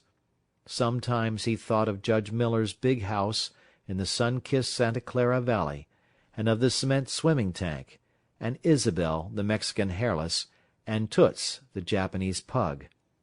But oftener he remembered the man in the red sweater, the death of Curly, the great fight with Spitz, and the good things he had eaten or would like to eat. He was not homesick. The Sunland was very dim and distant, and such memories had no power over him. Far more potent were the memories of his heredity that gave things he had never seen before a seeming familiarity. The instincts, which were but the memories of his ancestors become habits, which had lapsed in later days, and still later, in him, quickened and become alive again. Sometimes as he crouched there, blinking dreamily at the flames, it seemed that the flames were of another fire, and that as he crouched by this other fire, he saw another and different man from the half-breed cook before him. This other man was shorter of leg and longer of arm, with muscles that were stringy and knotty rather than rounded and swelling. The hair of this man was long and matted, and his head slanted back under it from the eyes. He uttered strange sounds, and seemed very much afraid of the darkness, into which he peered continually, clutching in his hand, which hung midway between knee and foot, a stick with a heavy stone made fast to the end. He was all but naked, a ragged and fire-scorched skin hanging part way down his back, but on his body there was much hair. In some places, across the chest and shoulders and down the outside of the arms and thighs, it was matted into almost a thick fur. He did not stand erect, but with trunk inclined forward from the hips, on legs that bent at the knees. About his body there was a peculiar springiness, or resiliency, almost cat-like, and a quick alertness as of one who lived in perpetual fear of things seen and unseen. At other times this hairy man squatted by the fire with head between his legs, and slept. On such occasions his elbows were on his knees, his hands clasped above his head as though to shed rain by the hairy arms. And beyond that fire, in the circling darkness, Buck could see many gleaming coals, 2 by 2, always 2 by 2, which he knew to be the eyes of great beasts of prey. And he could hear the crashing of their bodies through the undergrowth, and the noises they made in the night. And dreaming there by the Yukon bank, with lazy eyes blinking at the fire, these sounds and sights of another world would make the hair to rise along his back and stand on end across his shoulders and up his neck, till he whimpered low and suppressedly, or growled softly, and the half-breed cook shouted at him, "Hey, you Buck, wake up!" Whereupon the other world would vanish, and the real world come into his eyes, and he would get up and yawn and stretch as though he had been asleep. It was a hard trip, with the mail behind them, and the heavy work wore them down. They were short of weight and in poor condition when they made Dawson, and should have had a 10 days' or a week's rest at least. But in 2 days' time they dropped down the Yukon bank from the barracks, loaded with letters for the outside. The dogs were tired, the drivers grumbling, and to make matters worse, it snowed every day. This meant a soft trail, greater friction on the runners, and heavier pulling for the dogs. Yet the drivers were fair through it all, and did their best for the animals. Each night the dogs were attended to first. They ate before the drivers ate, and no man sought his sleeping robe till he had seen to the feet of the dogs he drove. Still, their strength went down. Since the beginning of the winter they had travelled 1,800 miles, dragging sleds the whole weary distance, and 1,800 miles will tell upon life of the toughest. Buck stood it, keeping his mates up to their work and maintaining discipline, though he too was very tired. Billy cried and whimpered regularly in his sleep each night. Joe was sourer than ever, and Sol-leks was unapproachable, blind side or other side. But it was Dave who suffered most of all. Something had gone wrong with him. He became more morose and irritable, and when camp was pitched at once made his nest, where his driver fed him. Once out of the harness and down, he did not get on his feet again till harness-up time in the morning. Sometimes, in the traces, when jerked by a sudden stoppage of the sled, or by straining to start it, he would cry out with pain. The driver examined him, but could find nothing. All the drivers became interested in his case. They talked it over at meal-time, and over their last pipes before going to bed, and one night they held a consultation. He was brought from his nest to the fire, and was pressed and prodded till he cried out many times. Something was wrong inside, but they could locate no broken bones, could not make it out. By the time Cassiar Bar was reached he was so weak that he was falling repeatedly in the traces. The Scotch half-breed called a halt and took him out of the team, making the next dog, Sol-leks, fast to the sled. His intention was to rest Dave, letting him run free behind the sled. Sick as he was, Dave resented being taken out, grunting and growling while the traces were unfastened, and whimpering broken-heartedly when he saw Sol-leks in the position he had held and served so long. For the pride of trace and trail was his, and, sick unto death, he could not bear that another dog should do his work.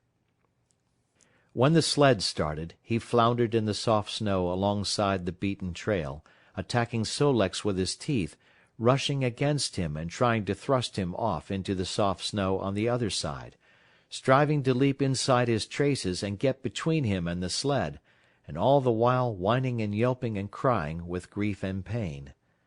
The half-breed tried to drive him away with the whip, but he paid no heed to the stinging lash, and the man had not the heart to strike harder. Dave refused to run quietly on the trail behind the sled, where the going was easy, but continued to flounder alongside in the soft snow, where the going was most difficult, till exhausted. Then he fell, and lay where he fell, howling lugubriously as the long train of sleds churned by. With the last remnant of his strength he managed to stagger along behind till the train made another stop, when he floundered past the sleds to his own, where he stood alongside Sol-leks. His driver lingered a moment to get a light for his pipe from the man behind. Then he returned and started his dogs. They swung out on the trail with remarkable lack of exertion, turned their heads uneasily, and stopped in surprise. The driver was surprised too. The sled had not moved. He called his comrades to witness the sight. Dave had bitten through both of Sol-leks's traces and was standing directly in front of the sled in his proper place. He pleaded with his eyes to remain there. The driver was perplexed. His comrades talked of how a dog could break its heart through being denied the work that killed it, and recalled instances they had known, where dogs, too old for the toil, or injured, had died because they were cut out of the traces. Also, they held it a mercy, since Dave was to die anyway, that he should die in the traces, heart easy and content. So he was harnessed in again, and proudly he pulled as of old, though more than once he cried out involuntarily from the bite of his inward hurt. Several times he fell down and was dragged in the traces, and once the sled ran upon him so that he limped thereafter in one of his hind legs. But he held out till camp was reached, when his driver made a place for him by the fire. Morning found him too weak to travel. At harness-up time he tried to crawl to his driver. By convulsive efforts he got on his feet, staggered, and fell. Then he wormed his way forward slowly toward where the harnesses were being put on his mates. He would advance his forelegs and drag up his body with a sort of hitching movement, when he would advance his forelegs and hitch ahead again for a few more inches. His strength left him, and the last his mates saw of him, he lay gasping in the snow and yearning toward them. But they could hear him mournfully howling till they had passed out of sight behind a belt of river timber. Here the train was halted. The Scotch half-breed slowly retraced his steps to the camp they had left. The men ceased talking. A revolver shot rang out. The men came back hurriedly. The whips snapped, the bells tinkled merrily, the sleds churned along the trail. But Buck knew, and every dog knew, what had taken place behind the belt of river trees.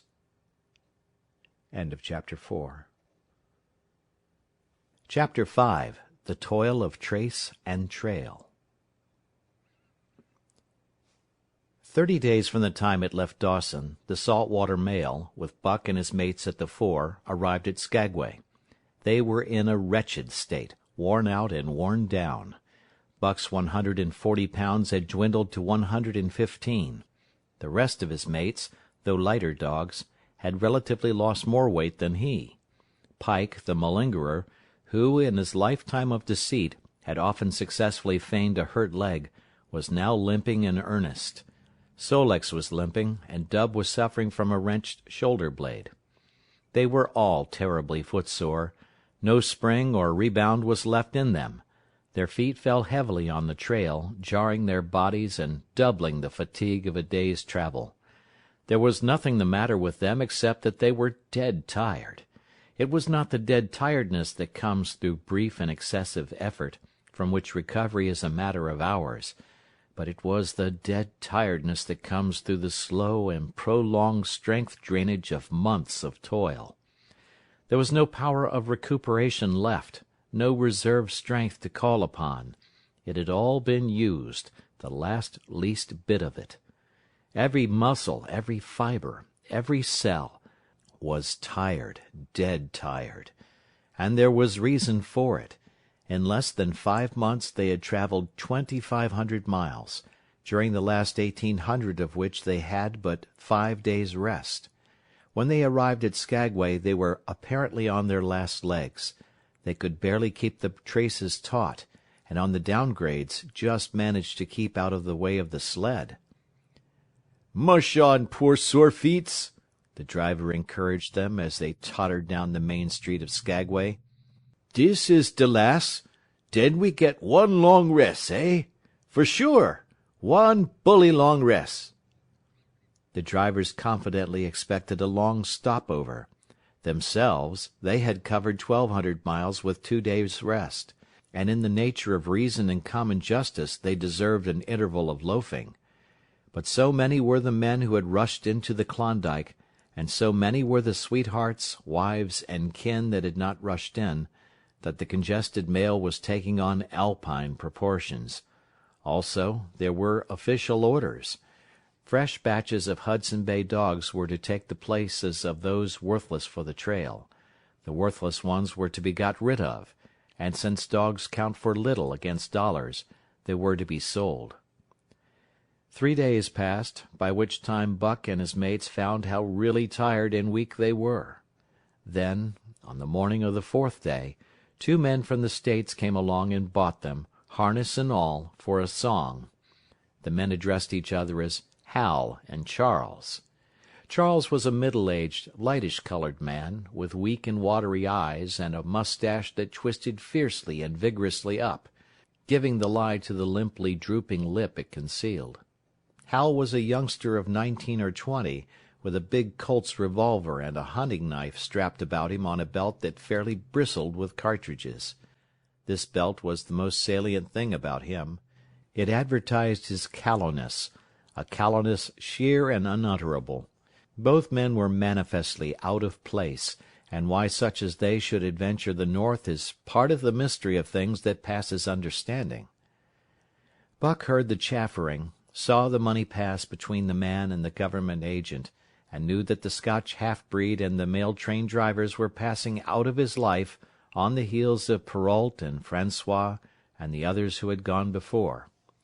When driven with his mates to the new owner's camp, Buck saw a slipshod and slovenly affair, tent half-stretched, dishes unwashed, everything in disorder. Also he saw a woman. Mercedes, the men called her. She was Charles's wife and Hal's sister, a nice family party. Buck watched them apprehensively as they proceeded to take down the tent and load the sled. There was a great deal of effort about their manner, but no business-like method. The tent was rolled into an awkward bundle 3 times as large as it should have been. The tin dishes were packed away unwashed. Mercedes continually fluttered in the way of her men, and kept up an unbroken chattering of remonstrance and advice. When they put a clothes sack on the front of the sled, she suggested it should go on the back, and when they had put it on the back, and covered it over with a couple of other bundles, she discovered overlooked articles which could abide nowhere else but in that very sack, and they unloaded again. 3 men from a neighboring tent came out and looked on, grinning and winking at one another. "You've got a right smart load as it is," said one of them, "and it's not me should tell you your business, but I wouldn't tote that tent along if I was you." "Undreamed of!" cried Mercedes, throwing up her hands in dainty dismay. "However in the world could I manage without a tent?" "It's springtime, and you won't get any more cold weather," the man replied. She shook her head decidedly, and Charles and Hal put the last odds and ends on top of the mountainous load. "Think it'll ride?" one of the men asked. "Why shouldn't it?" Charles demanded rather shortly. "Oh, that's all right, that's all right," the man hastened meekly to say. "I was just a-wondering, that is all. It seemed a mite top-heavy." Charles turned his back and drew the lashings down as well as he could, which was not in the least well. "And of course the dogs can hike along all day with that contraption behind them," affirmed a second of the men. "Certainly," said Hal, with freezing politeness, taking hold of the gee-pole with one hand and swinging his whip from the other. "Mush!" he shouted. "Mush on there!" The dogs sprang against the breastbands, strained hard for a few moments, then relaxed. They were unable to move the sled. "The lazy brutes! I'll show them!" he cried, preparing to lash out at them with the whip. But Mercedes interfered, crying, "Oh, Hal, you mustn't!" as she caught hold of the whip and wrenched it from him. "The poor dears! Now you must promise you won't be harsh with them for the rest of the trip, or I won't go a step." "Precious lot you know about dogs," her brother sneered, "and I wish you'd leave me alone. They're lazy, I tell you, and you've got to whip them to get anything out of them. That's their way. You ask anyone. Ask one of those men." Mercedes looked at them imploringly, untold repugnance at sight of pain written in her pretty face. "They're weak as water, if you want to know," came the reply from one of the men. "Plumb tuckered out, that's what's the matter. They need a rest." "Rest be blanked," said Hal with his beardless lips, and Mercedes said, "Oh!" in pain and sorrow at the oath. But she was a clannish creature, and rushed at once to the defense of her brother. "Never mind that man," she said pointedly. "You're driving our dogs, and you do what you think best with them." Again Hal's whip fell upon the dogs. They threw themselves against the breastbands, dug their feet into the packed snow, got down low to it, and put forth all their strength. The sled held as though it were an anchor. After 2 efforts they stood still, panting. The whip was whistling savagely when once more Mercedes interfered. She dropped on her knees before Buck, with tears in her eyes, and put her arms around his neck. "You poor, poor dears!" she cried sympathetically. "Why don't you pull hard? Then you wouldn't be whipped." Buck did not like her, but he was feeling too miserable to resist her, taking it as part of the day's miserable work. One of the onlookers, who had been clenching his teeth to suppress hot speech, now spoke up. "It's not that I care a whoop what becomes of you, but for the dog's sake I just want to tell you you can help them a mighty lot by breaking out that sled. The runners are froze fast.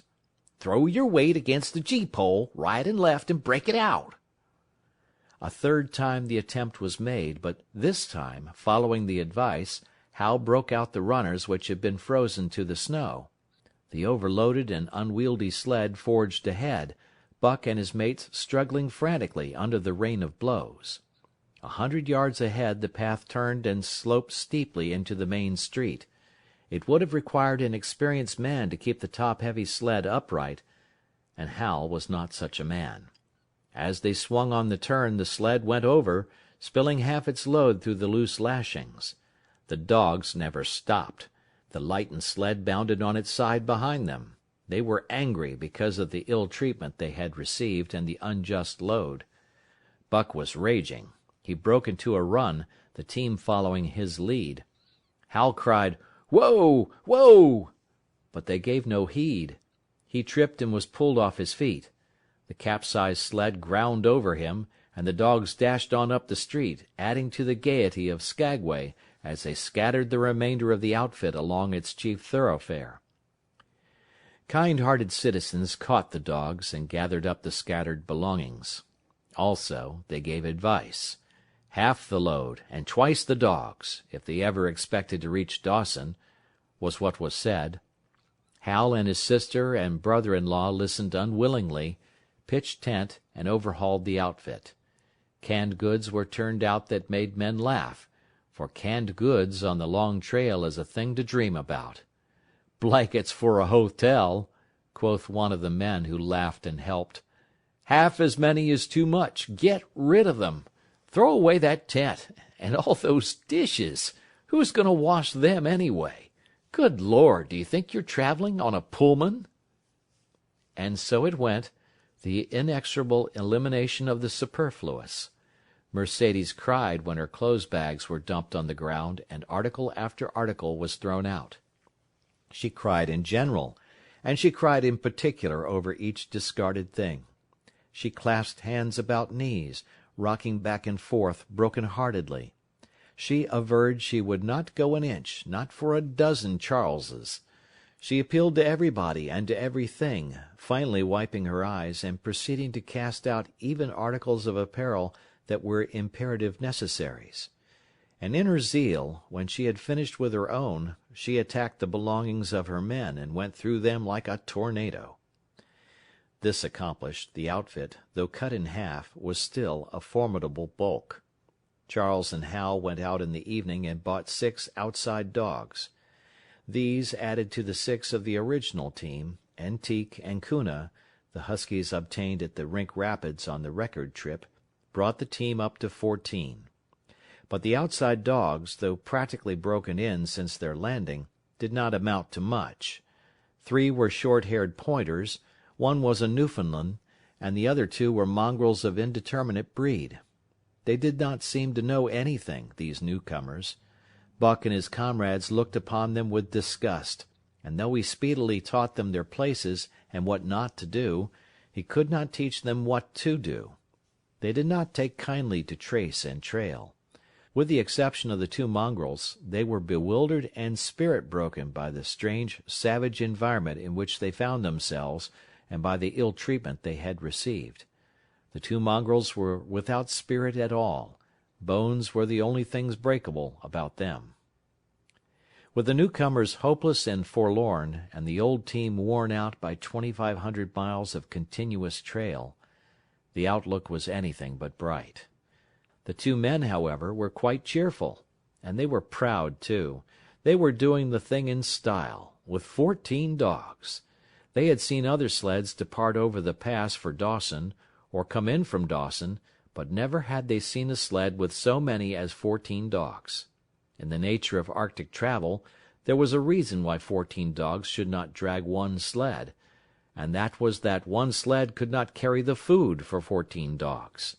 But Charles and Hal did not know this.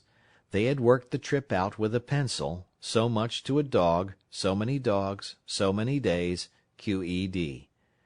Mercedes looked over their shoulders and nodded comprehensively. It was all so very simple. Late next morning Buck led the long team up the street. There was nothing lively about it, no snap or go in him and his fellows. They were starting dead weary. 4 times he had covered the distance between Saltwater and Dawson, and the knowledge that, jaded and tired, he was facing the same trail once more, made him bitter. His heart was not in the work, nor was the heart of any dog. The outsides were timid and frightened, the insides without confidence in their masters. Buck felt vaguely that there was no depending upon these 2 men and the woman. They did not know how to do anything, and as the days went by it became apparent that they could not learn.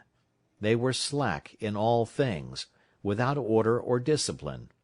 It took them half the night to pitch a slovenly camp, and half the morning to break that camp and get the sled loaded in fashion so slovenly that for the rest of the day they were occupied in stopping and rearranging the load. Some days they did not make 10 miles.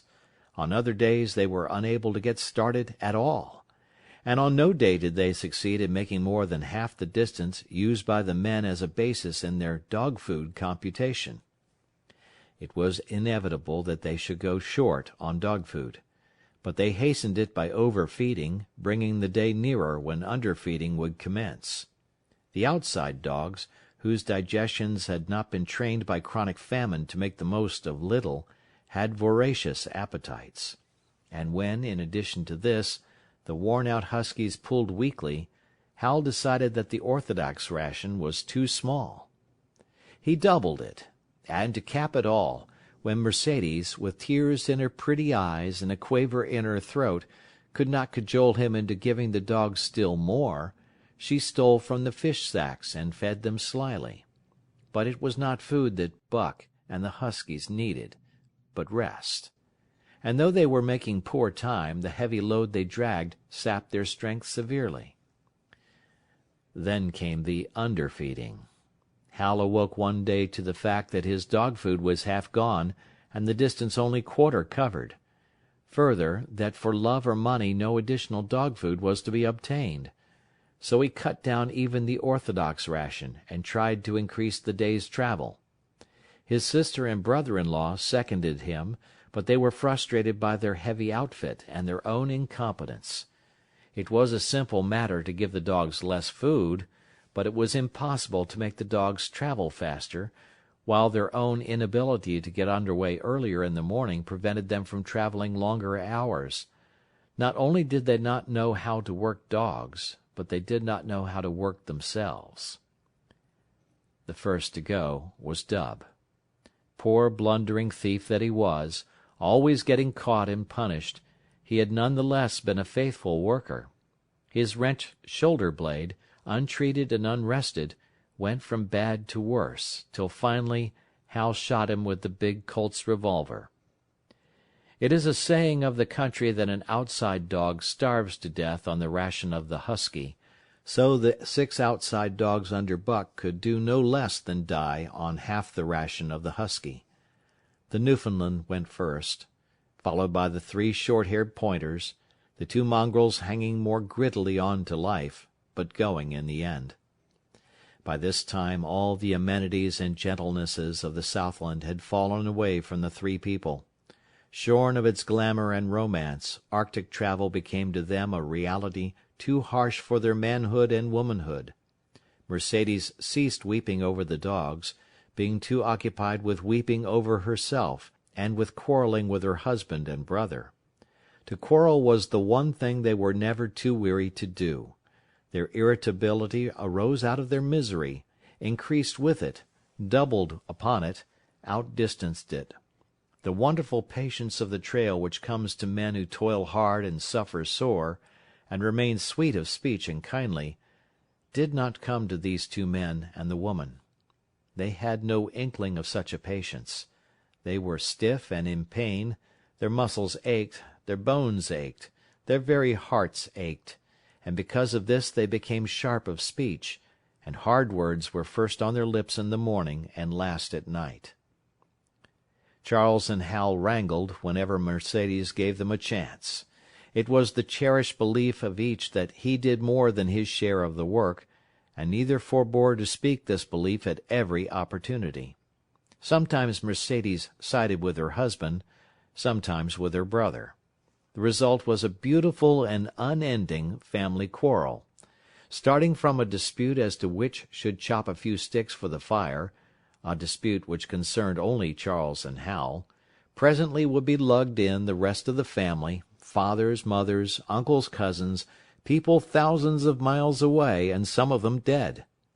That Hal's views on art, or the sort of society plays his mother's brother wrote, should have anything to do with the chopping of a few sticks of firewood, passes comprehension. Nevertheless, the quarrel was as likely to tend in that direction as in the direction of Charles's political prejudices.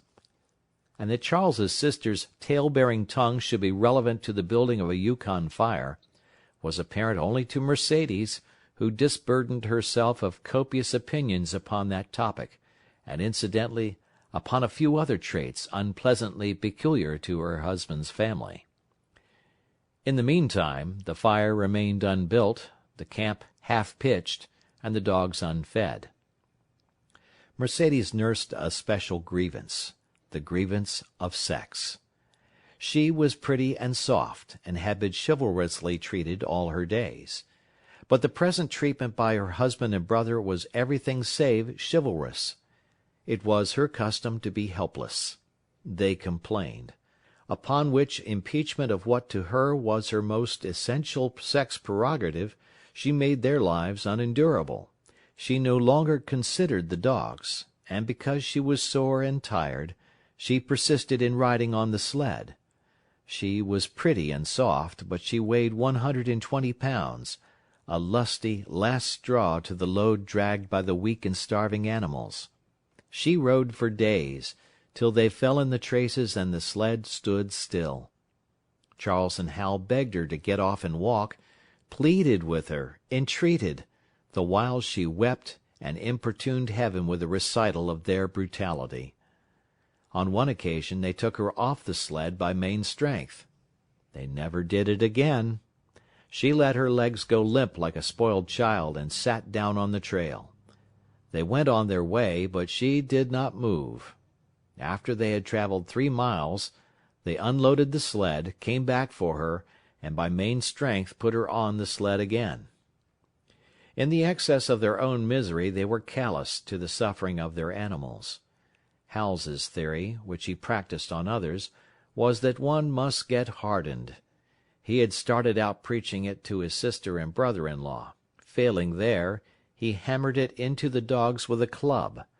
At the 5 fingers the dog food gave out, and a toothless old squaw offered to trade them a few pounds of frozen horsehide for the Colt's revolver that kept the big hunting knife company at Hals's hip.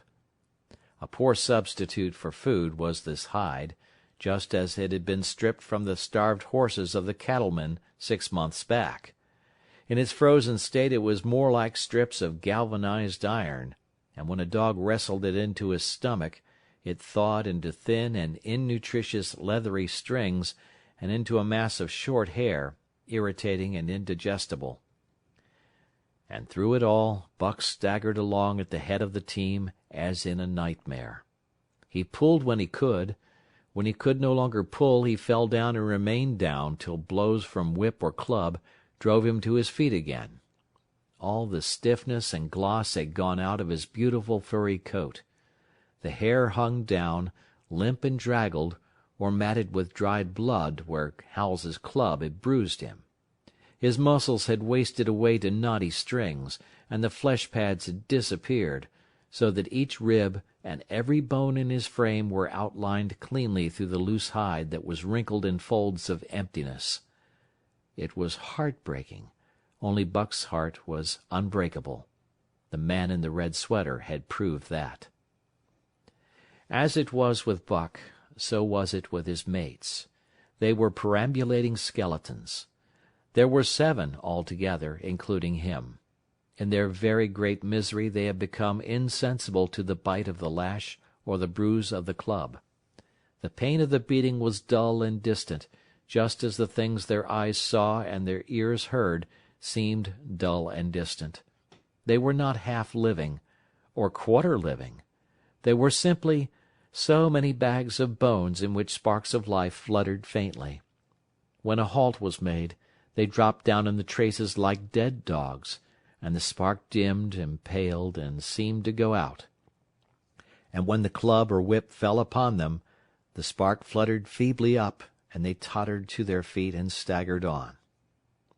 There came a day when Billy, the good-natured, fell and could not rise. Hal had traded off his revolver, so he took the axe and knocked Billy on the head as he lay in the traces, then cut the carcass out of the harness and dragged it to one side. Buck saw, and his mates saw, and they knew that this thing was very close to them. On the next day Kuno went, and but 5 of them remained.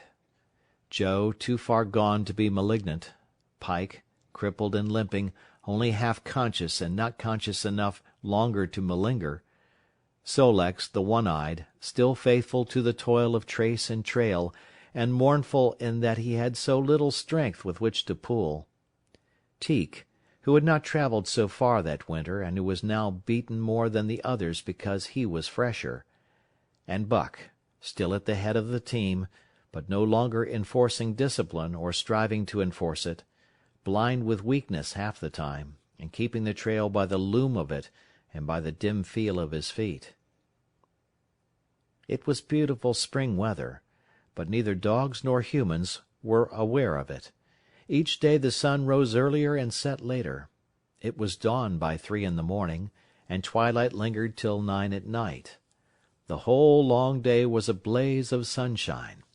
The ghostly winter silence had given way to the great spring murmur of awakening life. This murmur arose from all the land, fraught with the joy of living. It came from the things that lived and moved again, things which had been as dead, and which had not moved during the long months of frost. The sap was rising in the pines. The willows and aspens were bursting out in young buds. Shrubs and vines were putting on fresh garbs of green. Crickets sang in the nights, and in the days all manner of creeping, crawling things rustled forth into the sun. Partridges and woodpeckers were booming and knocking in the forest. Squirrels were chattering, birds singing, and overhead honked the wildfowl driving up from the south in cunning wedges that split the air. From every hill slope came the trickle of running water, the music of unseen fountains. All things were thawing, bending, snapping. The Yukon was straining to break loose the ice that bound it down. It ate away from beneath, the sun ate from above. Air-holes formed, fissures sprang and spread apart, while thin sections of ice fell through bodily into the river. And amid all this bursting, rending, throbbing of awakening life, under the blazing sun and through the soft sighing breezes, like wayfarers to death, staggered the two men, the woman, and the huskies. With the dogs falling, Mercedes weeping and riding, Hal swearing innocuously, and Charles's eyes wistfully watering, they staggered into John Thornton's camp at the mouth of White River. When they halted, the dogs dropped down as though they had all been struck dead. Mercedes dried her eyes and looked at John Thornton. Charles sat down on a log to rest. He sat down very slowly and painstakingly, what of his great stiffness. Hal did the talking. John Thornton was whittling the last touches on an axe-handle he had made from a stick of birch. He whittled and listened, gave monosyllabic replies, and when it was asked, terse advice.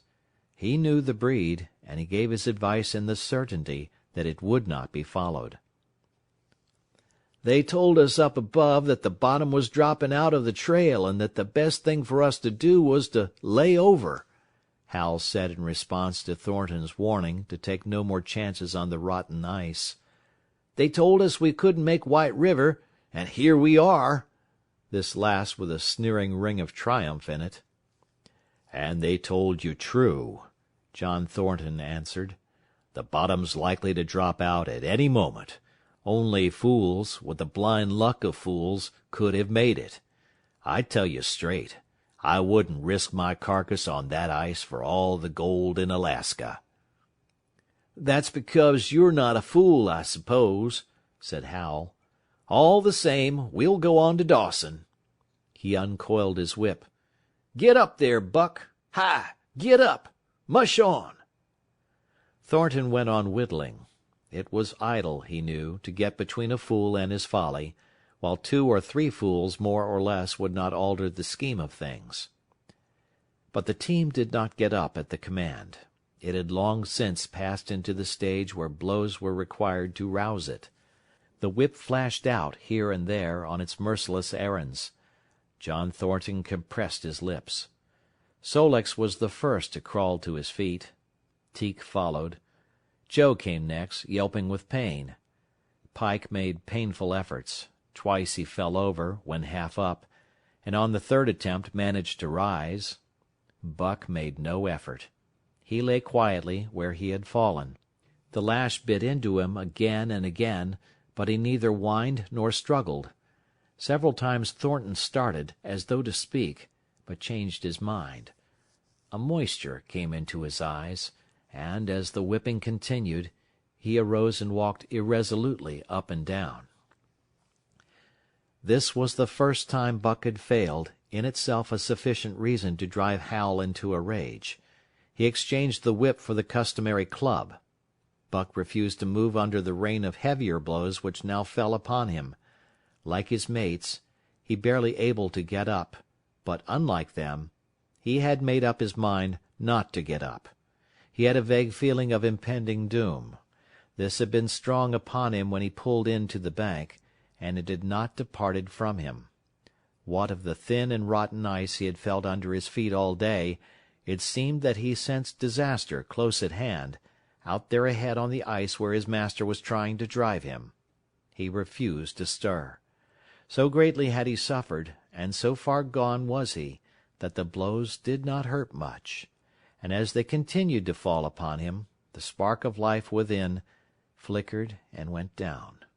It was nearly out. He felt strangely numb.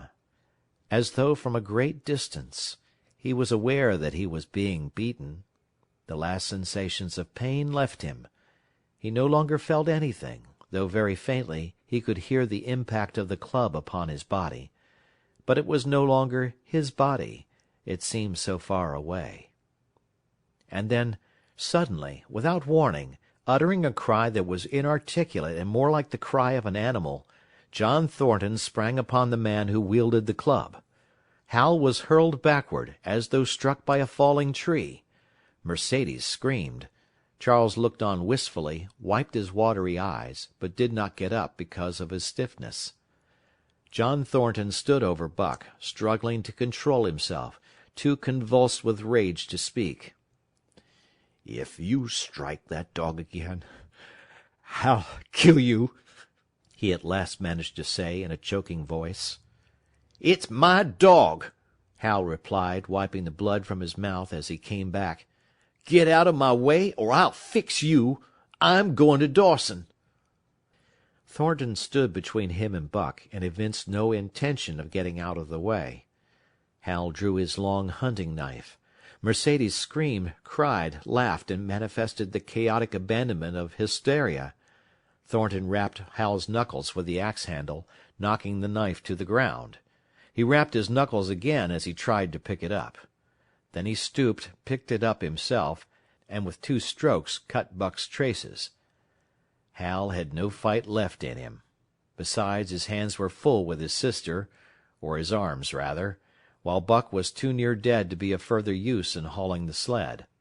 A few minutes later they pulled out from the bank and down the river. Buck heard them go and raised his head to see. Pike was leading, Sol-leks was at the wheel, and between were Joe and Teek. They were limping and staggering. Mercedes was riding the loaded sled. Hal guided at the gee-pole, and Charles stumbled along in the rear. As Buck watched them, Thornton knelt beside him and with rough, kindly hands searched for broken bones. By the time his search had disclosed nothing more than many bruises and a state of terrible starvation, the sled was a quarter of a mile away. Dog and man watched it crawling along over the ice. Suddenly they saw its back end drop down, as into a rut, and the gee-pole, with Hal clinging to it, jerk into the air. Mercedes' scream came to their ears. They saw Charles turn and make 1 step to run back, and then a whole section of ice give way and dogs and humans disappear. A yawning hole was all that was to be seen. The bottom had dropped out of the trail. John Thornton and Buck looked at each other. "You poor devil," said John Thornton, and Buck licked his hand. End of chapter 5.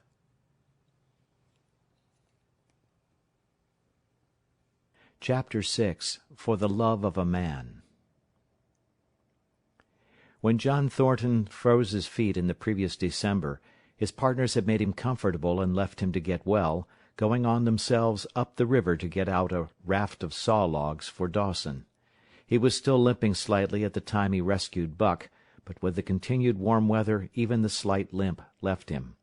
And here, lying by the river bank through the long spring days, watching the running water, listening lazily to the songs of birds and the hum of nature, Buck slowly won back his strength.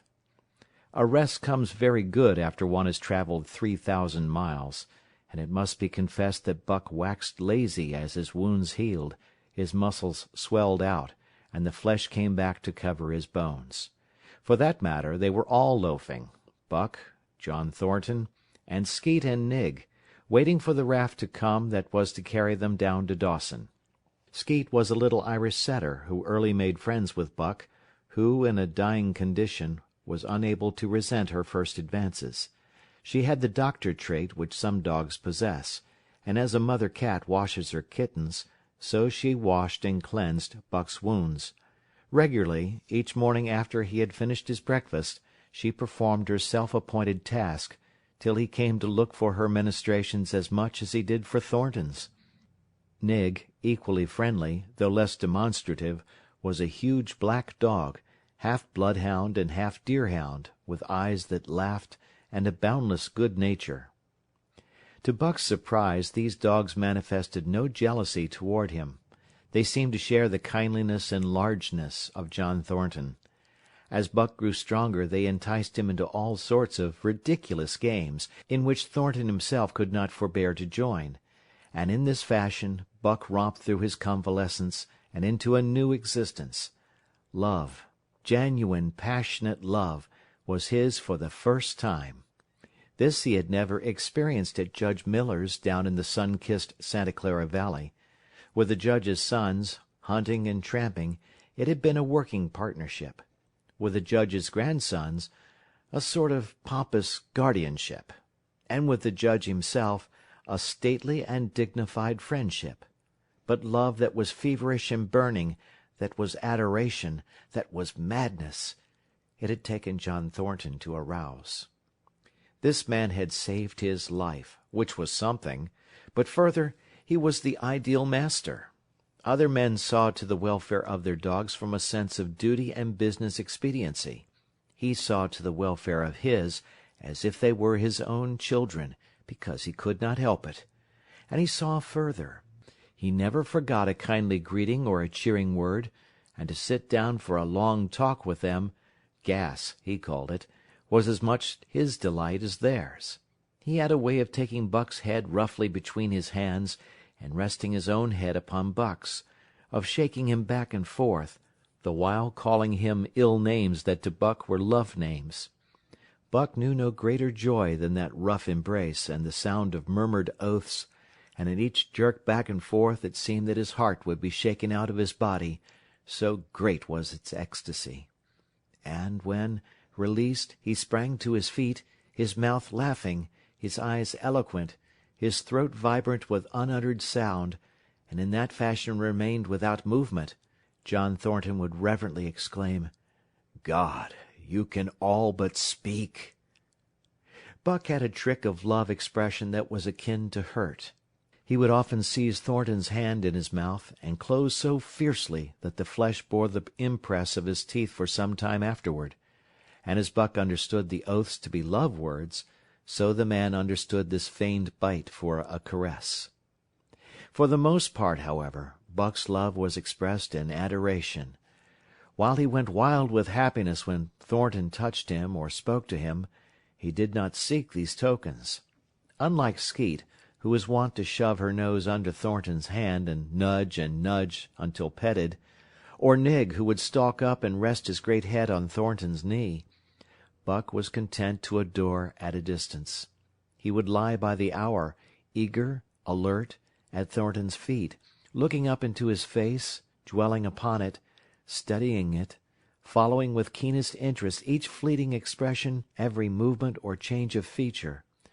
Or, as chance might have it, he would lie farther away, to the side or rear, watching the outlines of the man and the occasional movements of his body. And often, such was the communion in which they lived, the strength of Buck's gaze would draw John Thornton's head around, and he would return the gaze, without speech, his heart shining out of his eyes, as Buck's heart shone out. For a long time after his rescue, Buck did not like Thornton to get out of his sight. From the moment he left the tent to when he entered it again, Buck would follow at his heels. His transient masters, since he had come into the Northland, had bred in him a fear that no master could be permanent. He was afraid that Thornton would pass out of his life as Perrault and Francois and the Scotch half-breed had passed out. Even in the night, in his dreams, he was haunted by this fear. At such times he would shake off sleep and creep through the chill to the flap of the tent, where he would stand and listen to the sound of his master's breathing. But in spite of this great love he bore John Thornton, which seemed to bespeak the soft, civilizing influence, the strain of the primitive, which the Northland had aroused in him, remained alive and active. Faithfulness and devotion, things born of fire and roof, were his, yet he retained his wildness and wiliness. He was a thing of the wild, come in from the wild to sit by John Thornton's fire, rather than a dog of the soft Southland stamped with the marks of generations of civilization. Because of his very great love, he could not steal from this man, but from any other man, in any other camp, he did not hesitate an instant, while the cunning with which he stole enabled him to escape detection. His face and body were scored by the teeth of many dogs, and he fought as fiercely as ever and more shrewdly. Skeet and Nig were too good-natured for quarrelling. Besides, they belonged to John Thornton. But the strange dog, no matter what the breed or valor, swiftly acknowledged Buck's supremacy, or found himself struggling for life with a terrible antagonist. And Buck was merciless. He had learned well the law of club and fang, and he never forwent an advantage or drew back from a foe he had started on the way to death. He had lessoned from Spitz, and from the chief fighting dogs of the police and mail, and knew there was no middle course. He must master or be mastered, while to show mercy was a weakness. Mercy did not exist in the primordial life. It was misunderstood for fear, and such misunderstandings made for death. Kill or be killed, eat or be eaten, was the law, and this mandate, down out of the depths of time, he obeyed. He was older than the days he had seen and the breaths he had drawn. He linked the past with the present, and the eternity behind him throbbed through him in a mighty rhythm to which he swayed as the tides and seasons swayed. He sat by John Thornton's fire, a broad-breasted dog, white-fanged and long-furred, but behind him were the shades of all manner of dogs, half-wolves and wild wolves, urgent and prompting, tasting the savour of the meat he ate, thirsting for the water he drank, scenting the wind with him, listening with him, and telling him the sounds made by the wild life in the forest, dictating his moods, directing his actions, lying down to sleep with him when he lay down, and dreaming with him and beyond him, and becoming themselves the stuff of his dreams.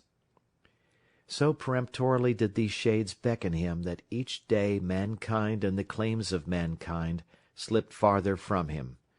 Deep in the forest a call was sounding, and as often as he heard this call, mysteriously thrilling and luring, he felt compelled to turn his back upon the fire and the beaten earth around it, and to plunge into the forest, and on, he knew not where or why, nor did he wonder where or why, the call sounding imperiously deep in the forest. But as often as he gained the soft unbroken earth and the green shade, the love for John Thornton drew him back to the fire again. Thornton alone held him. The rest of mankind was as nothing. Chance travellers might praise or pet him, but he was cold under it all, and from a too demonstrative man he would get up and walk away. When Thornton's partners, Hans and Pete, arrived on the long-expected raft, Buck refused to notice them till he learned they were close to Thornton. After that, he tolerated them in a passive sort of way, accepting favours from them as though he favoured them by accepting. They were of the same large type as Thornton, living close to the earth, thinking simply and seeing clearly, and ere they swung the raft into the big eddy by the sawmill at Dawson, they understood Buck and his ways, and did not insist upon an intimacy such as obtained with Skeet and Nig. For Thornton, however, his love seemed to grow and grow. He, alone among men, could put a pack upon Buck's back in the summer travelling. Nothing was too great for Buck to do when Thornton commanded. One day they had grub-staked themselves from the proceeds of the raft and left Dawson for the headwaters of the Tanana. The men and dogs were sitting on the crest of a cliff which fell away straight down to naked bedrock 300 feet below. John Thornton was sitting near the edge, Buck at his shoulder. A thoughtless whim seized Thornton, and he drew the attention of Hans and Pete to the experiment he had in mind. "Jump, Buck!"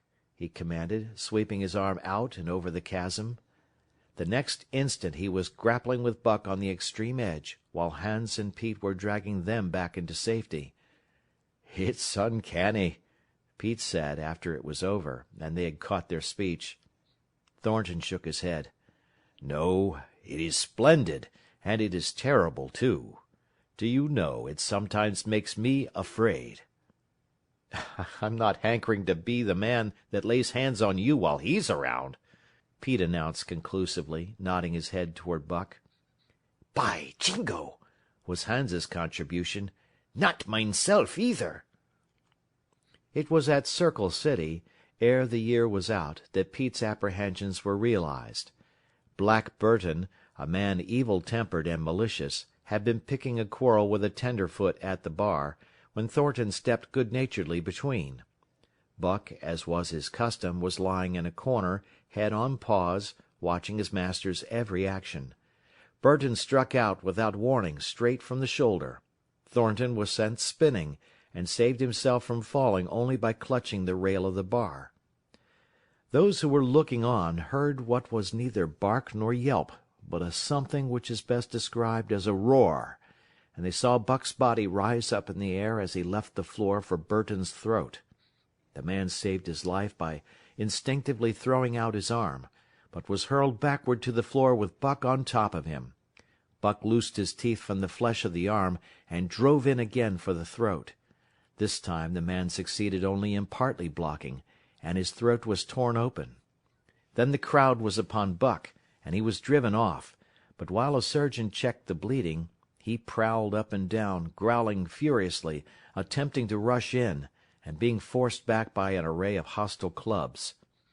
A miners' meeting, called on the spot, decided that the dog had sufficient provocation, and Buck was discharged.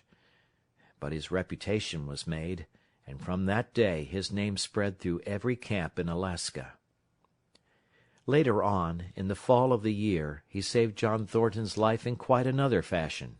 The three partners were lining a long and narrow poling boat down a bad stretch of rapids on the 40-mile creek. Hans and Pete moved along the bank, snubbing with a thin manila rope from tree to tree, while Thornton remained in the boat, helping its descent by means of a pole, and shouting directions to the shore. Buck, on the bank, worried and anxious, kept abreast of the boat, his eyes never off his master. At a particularly bad spot, where a ledge of barely submerged rocks jutted out into the river, Hans cast off the rope, and, while Thornton poled the boat out into the stream, ran down the bank with the end in his hand to snub the boat when it had cleared the ledge. This it did, and was flying downstream in a current as swift as a mill race, when Hans checked it with the rope and checked too suddenly.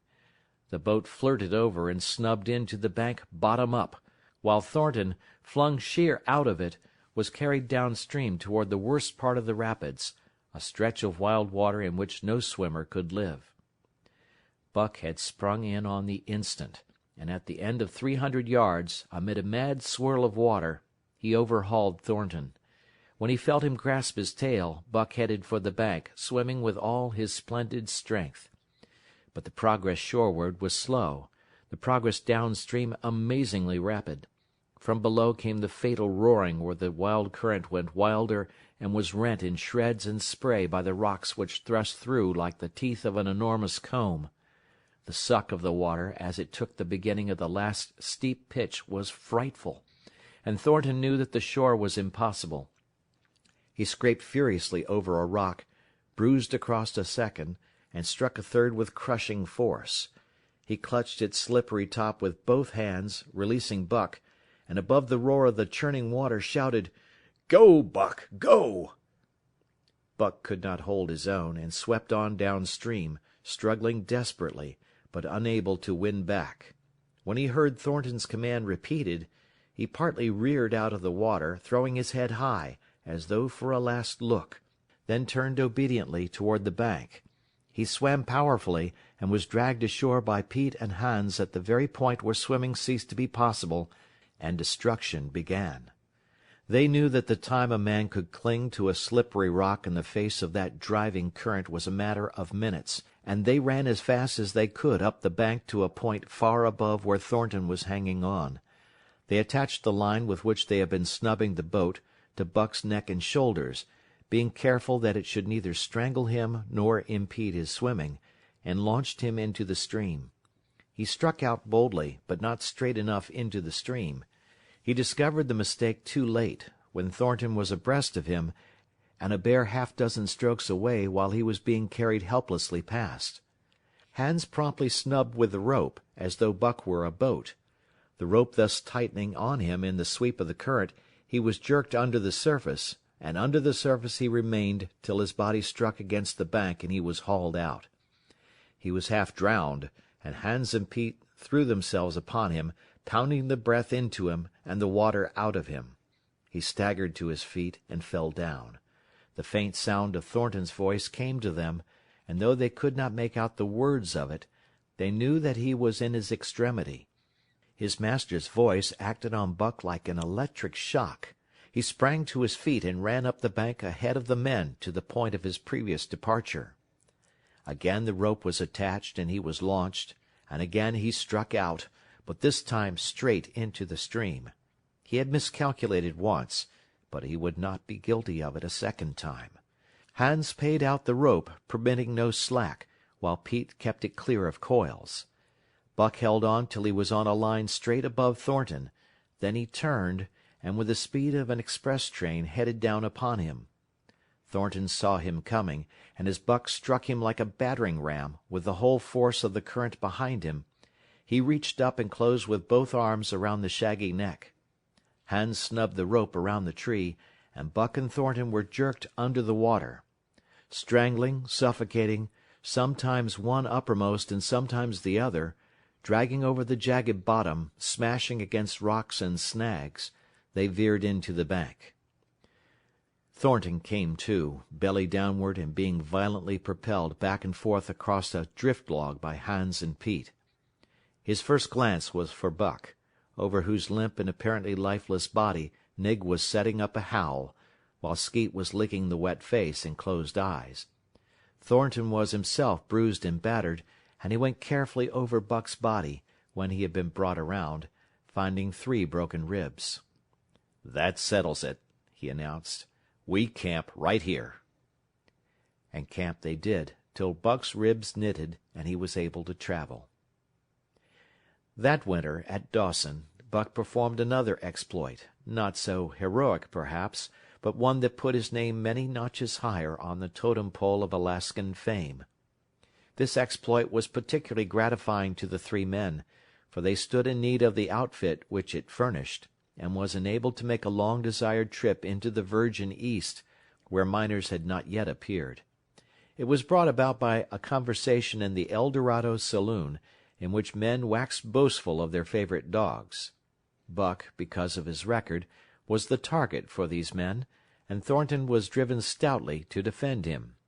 At the end of half an hour one man stated that his dog could start a sled with 500 pounds and walk off with it.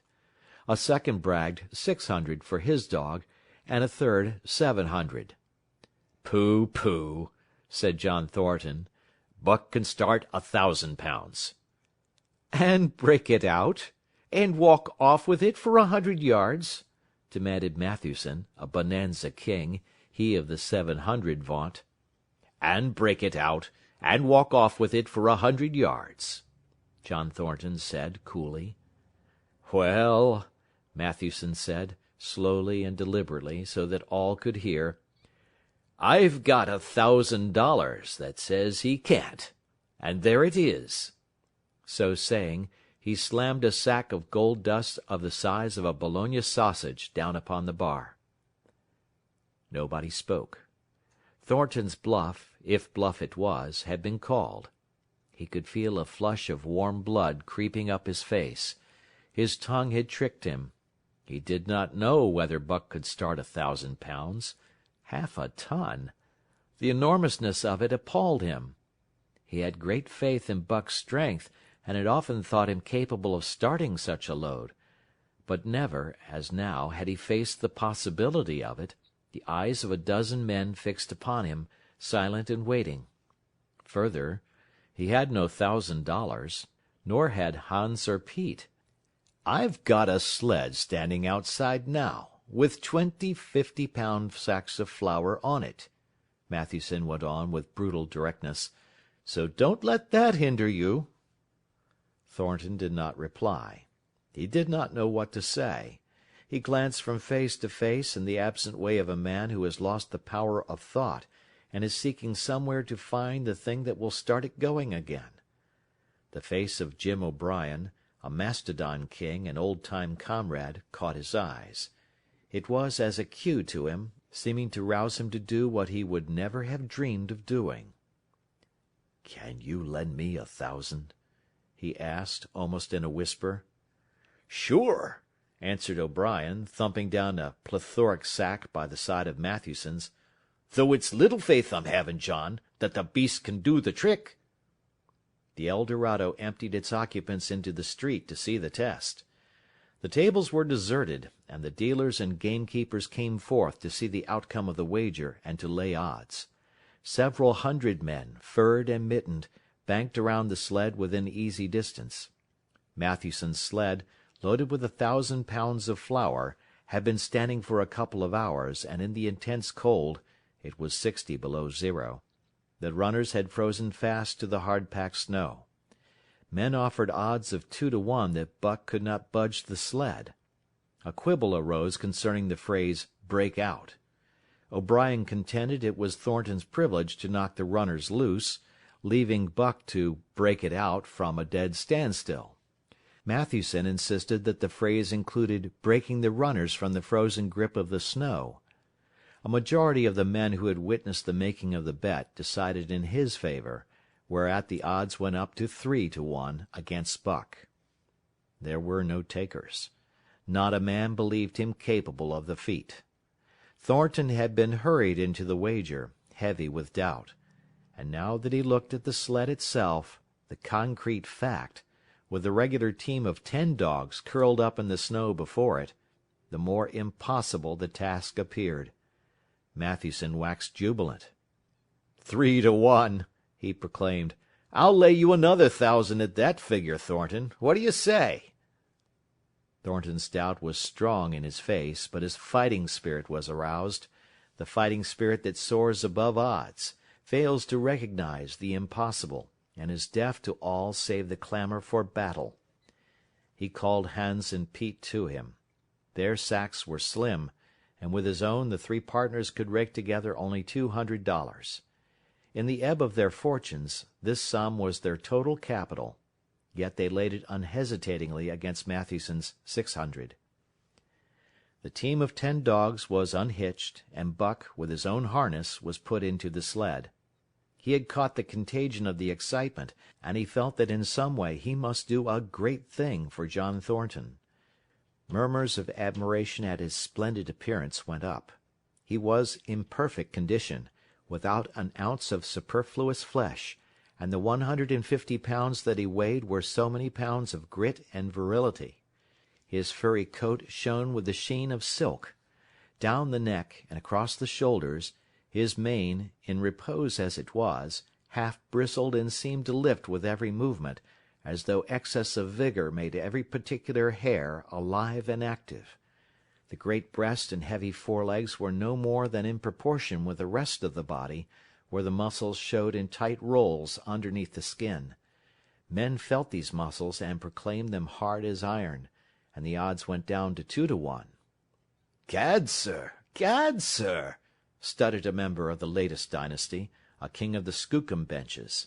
"I offer you 800 for him, sir, before the test, sir. 800 just as he stands."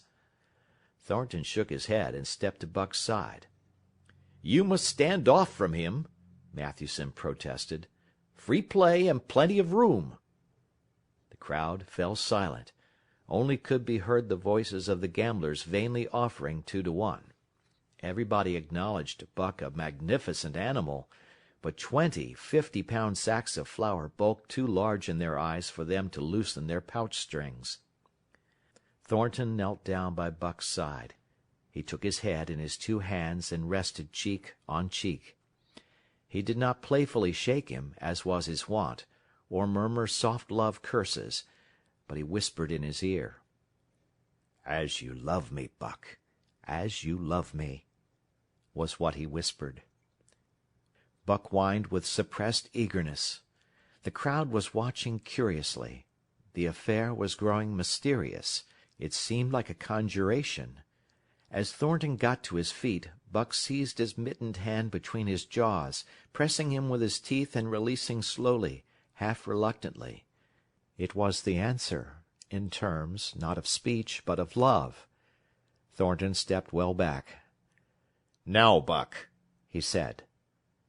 Buck tightened the traces, then slacked them for a matter of several inches. It was the way he had learned. "Gee!" Thornton's voice rang out, sharp in the tense silence. Buck swung to the right, ending the movement in a plunge that took up the slack and with a sudden jerk arrested his 150 pounds. The load quivered, and from under the runners arose a crisp crackling. "Haw!" Thornton commanded. Buck duplicated the maneuver, this time to the left. The crackling turned into a snapping, the sled pivoting and the runners slipping and grating several inches to the side. The sled was broken out. Men were holding their breaths, intensely unconscious of the fact. "Now, mush!"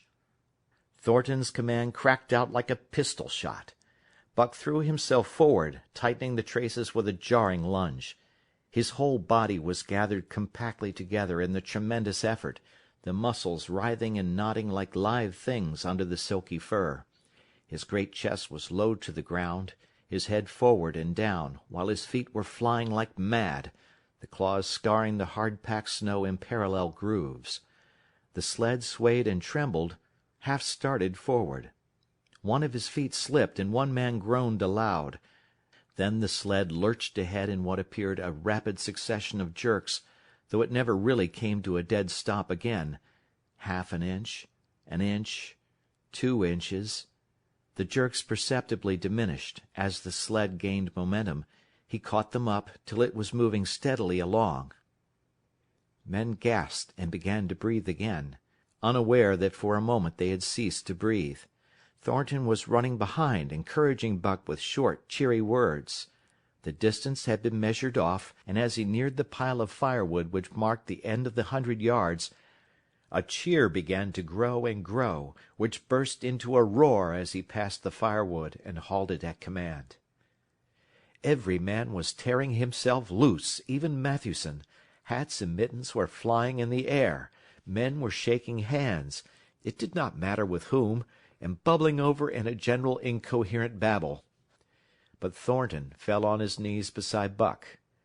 Head was against head, and he was shaking him back and forth. Those who hurried up heard him cursing Buck, and he cursed him long and fervently, and softly and lovingly. "Gad, sir! Gad, sir!" spluttered the Skookumbench King. "I'll give you 1,000 for him, sir! 1,000, sir! 1,200, sir!" Thornton rose to his feet. His eyes were wet.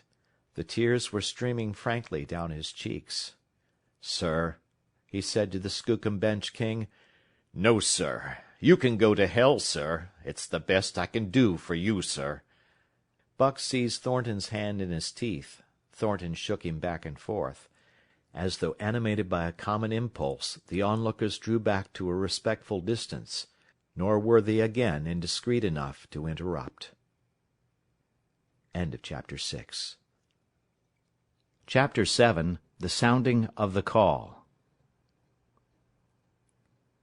When Buck earned $1,600 in 5 minutes for John Thornton, he made it possible for his master to pay off certain debts, and to journey with his partners into the East after a fabled lost mine, the history of which was as old as the history of the country.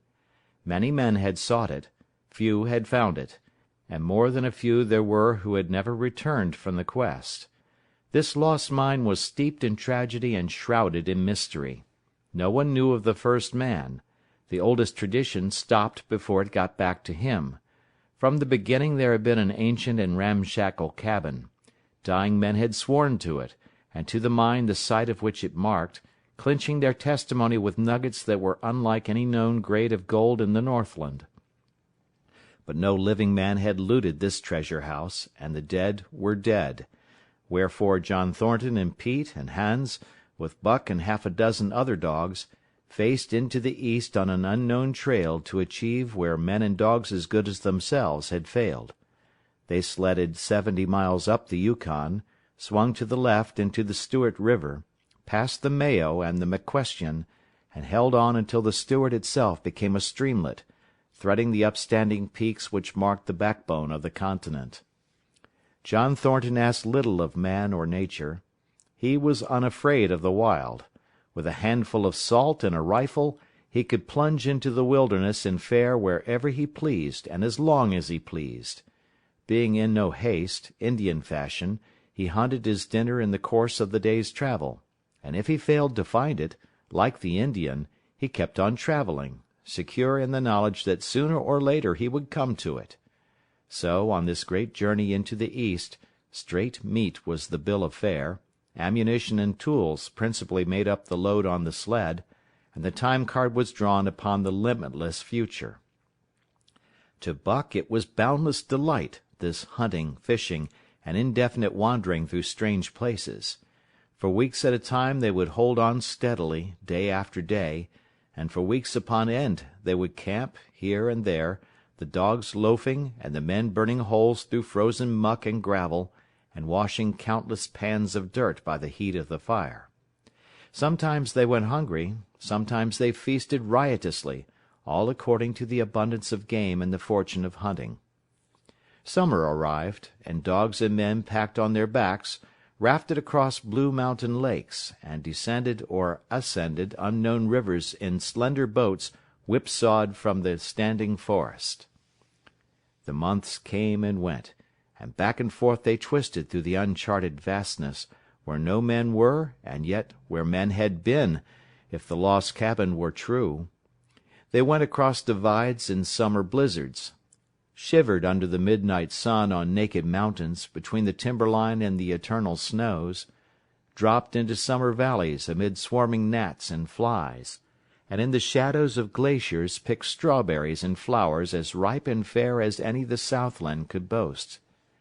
In the fall of the year they penetrated a weird lake country, sad and silent, where wildfowl had been, but where then there was no life nor sign of life, only the blowing of chill winds, the forming of ice in sheltered places, and the melancholy rippling of waves on lonely beaches.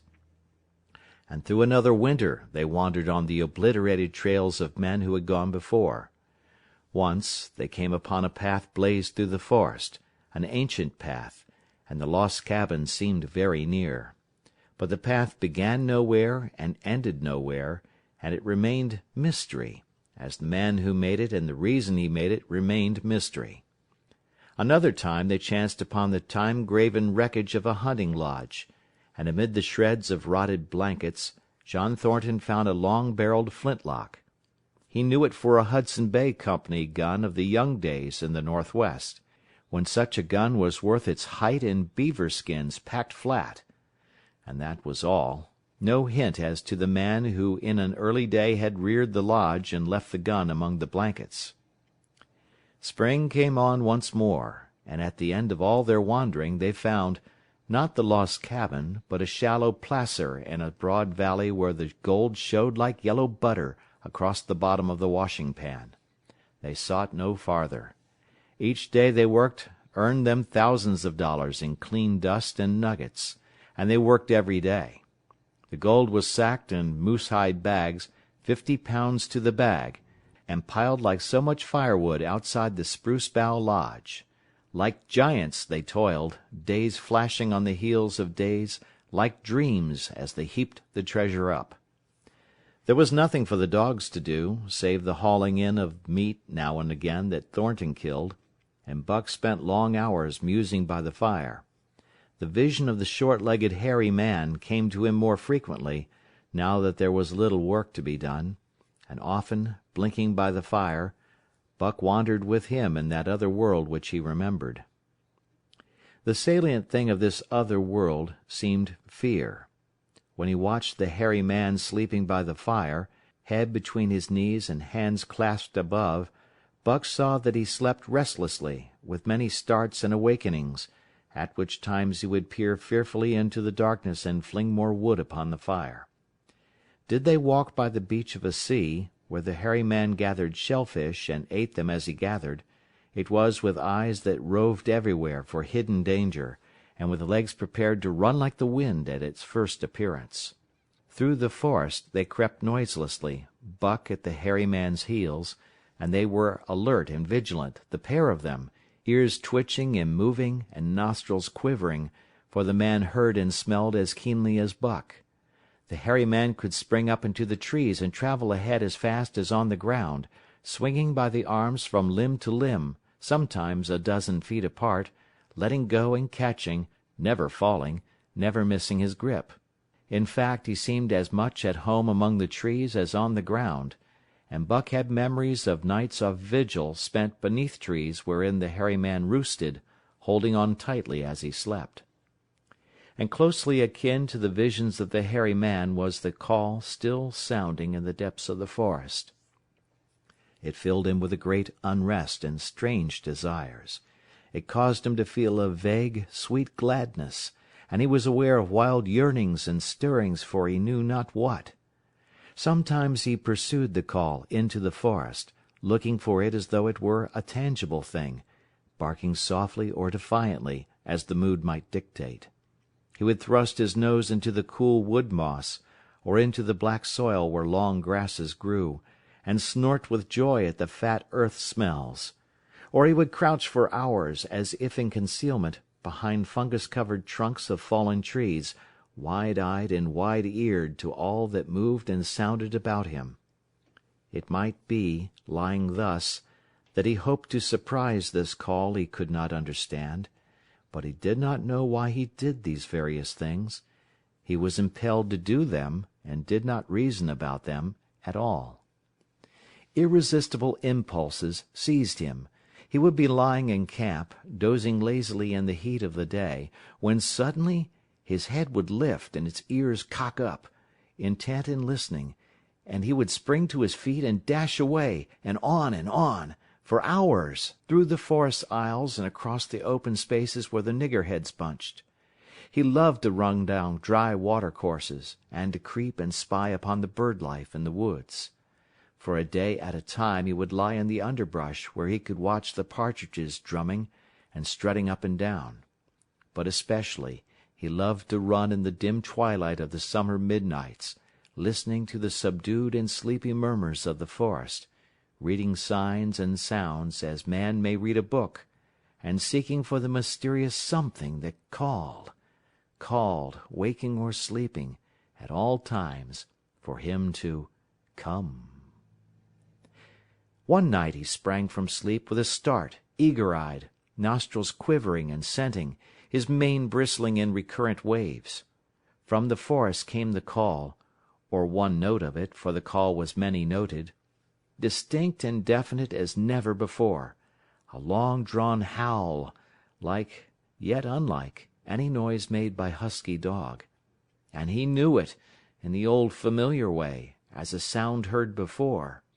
He sprang through the sleeping camp and in swift silence dashed through the woods. As he drew closer to the cry he went more slowly, with caution in every movement, till he came to an open place among the trees, and looking out saw, erect on haunches, with nose pointed to the sky, a long, lean timber-wolf. He had made no noise, yet it ceased from its howling and tried to sense his presence. Buck stalked into the open, half crouching, body gathered compactly together, tail straight and stiff, feet falling with unwonted care. Every movement advertised commingled threatening and overture of friendliness. It was the menacing truce that marks the meeting of wild beasts that prey. But the wolf fled at sight of him. He followed with wild leapings and a frenzy to overtake. He ran him into a blind channel, in the bed of the creek where a timber jam barred the way. The wolf whirled about, pivoting on his hind legs after the fashion of Joe and of all cornered husky dogs, snarling and bristling, clipping his teeth together in a continuous and rapid succession of snaps. Buck did not attack, but circled him about and hedged him in with friendly advances. The wolf was suspicious and afraid, for Buck made 3 of him in weight, while his head barely reached Buck's shoulder. Watching his chance, he darted away, and the chase was resumed. Time and again he was cornered, and the thing repeated, though he was in poor condition, or Buck could not so easily have overtaken him. He would run till Buck's head was even with his flank, when he would whirl around at bay, only to dash away again at the first opportunity. But in the end Buck's pertinacity was rewarded, for the wolf, finding that no harm was intended, finally sniffed noses with him. Then they became friendly, and played about in the nervous, half-coy way with which fierce beasts belie their fierceness. After some time of this, the wolf started off at an easy lope in a manner that plainly showed he was going somewhere. He made it clear to Buck that he was to come, and they ran side by side through the somber twilight, straight up the creek bed, into the gorge from which it issued, and across the bleak divide where it took its rise.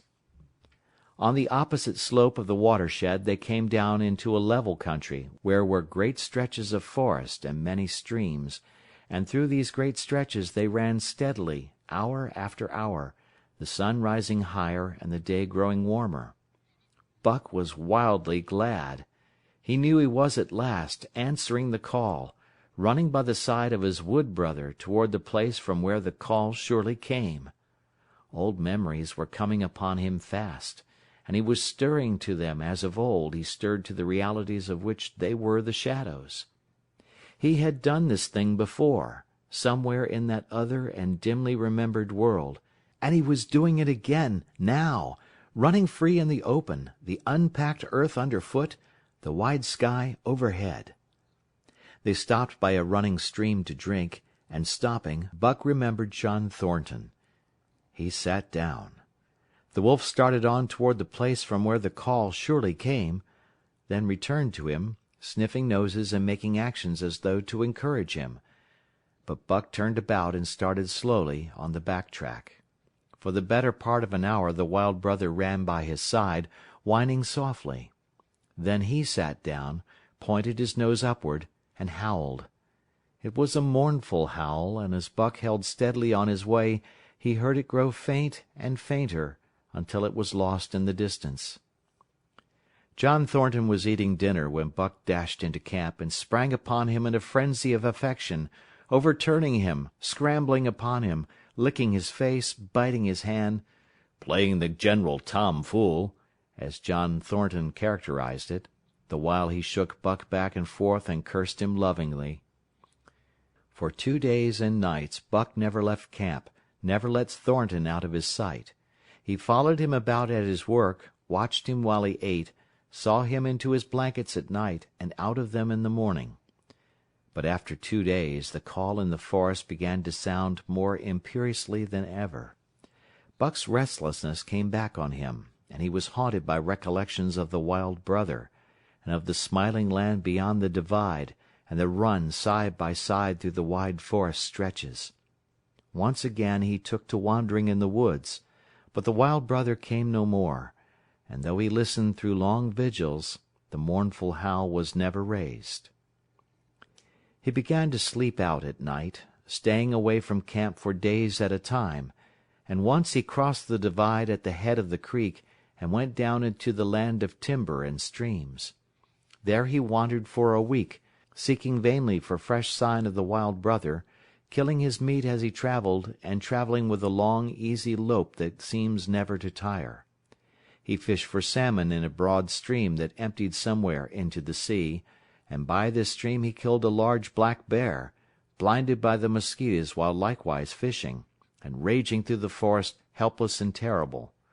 Even so, it was a hard fight, and it aroused the last latent remnants of Buck's ferocity. And 2 days later, when he returned to his kill and found a dozen wolverines quarreling over the spoil, he scattered them like chaff, and those that fled left 2 behind who would quarrel no more. The blood-longing became stronger than ever before. He was a killer, a thing that preyed, living on the things that lived, unaided, alone, by virtue of his own strength and prowess, surviving triumphantly in a hostile environment where only the strong survived. Because of all this he became possessed of a great pride in himself, which communicated itself like a contagion to his physical being. It advertised itself in all his movements, was apparent in the play of every muscle, spoke plainly as speech in the way he carried himself, and made his glorious furry coat, if anything, more glorious. But for the stray brown on his muzzle and above his eyes, and the splash of white hair that ran midmost down his chest, he might well have been mistaken for a gigantic wolf, larger than the largest of the breed. From his St. Bernard father he had inherited size and weight, but it was his shepherd mother who had given shape to that size and weight. His muzzle was the long wolf muzzle, save that was larger than the muzzle of any wolf, and his head, somewhat broader, was the wolf head on a massive scale. His cunning was wolf cunning and wild cunning. His intelligence, shepherd intelligence and St. Bernard intelligence, and all this, plus an experience gained in the fiercest of schools, made him as formidable creature as any that intelligence roamed the wild. A carnivorous animal living on a straight meat diet, he was in full flower, at the high tide of his life, overspilling with vigor and virility. When Thornton passed a caressing hand along his back, a snapping and crackling followed the hand, each hair discharging its pent magnetism at the contact. Every part, brain and body, nerve tissue and fibre, was keyed to the most exquisite pitch, and between all the parts there was a perfect equilibrium or adjustment. To sights and sounds and events which required action he responded with lightning-like rapidity. Quickly as a husky dog could leap to defend from attack or to attack, he could leap twice as quickly. He saw the movement or heard sound, and responded in less time than another dog required to compass the mere seeing or hearing. He perceived and determined and responded in the same instant. In point of fact, the three actions of perceiving, determining, and responding were sequential, but so infinitesimal were the intervals of time between them, that they appeared simultaneous.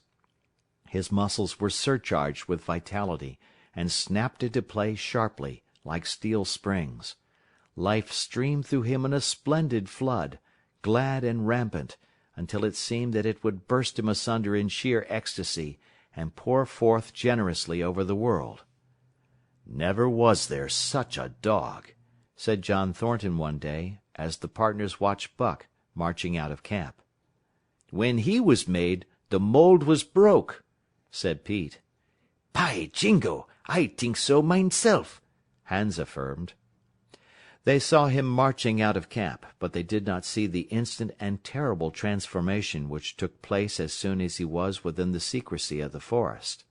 He no longer marched. At once he became a thing of the wild, stealing along softly, cat-footed, a passing shadow that appeared and disappeared among the shadows. He knew how to take advantage of every cover, to crawl on his belly like a snake, and like a snake to leap and strike.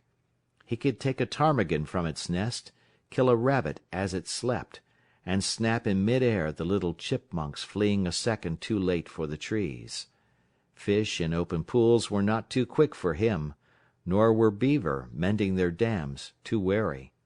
He killed to eat, not from wantonness, but he preferred to eat what he killed himself.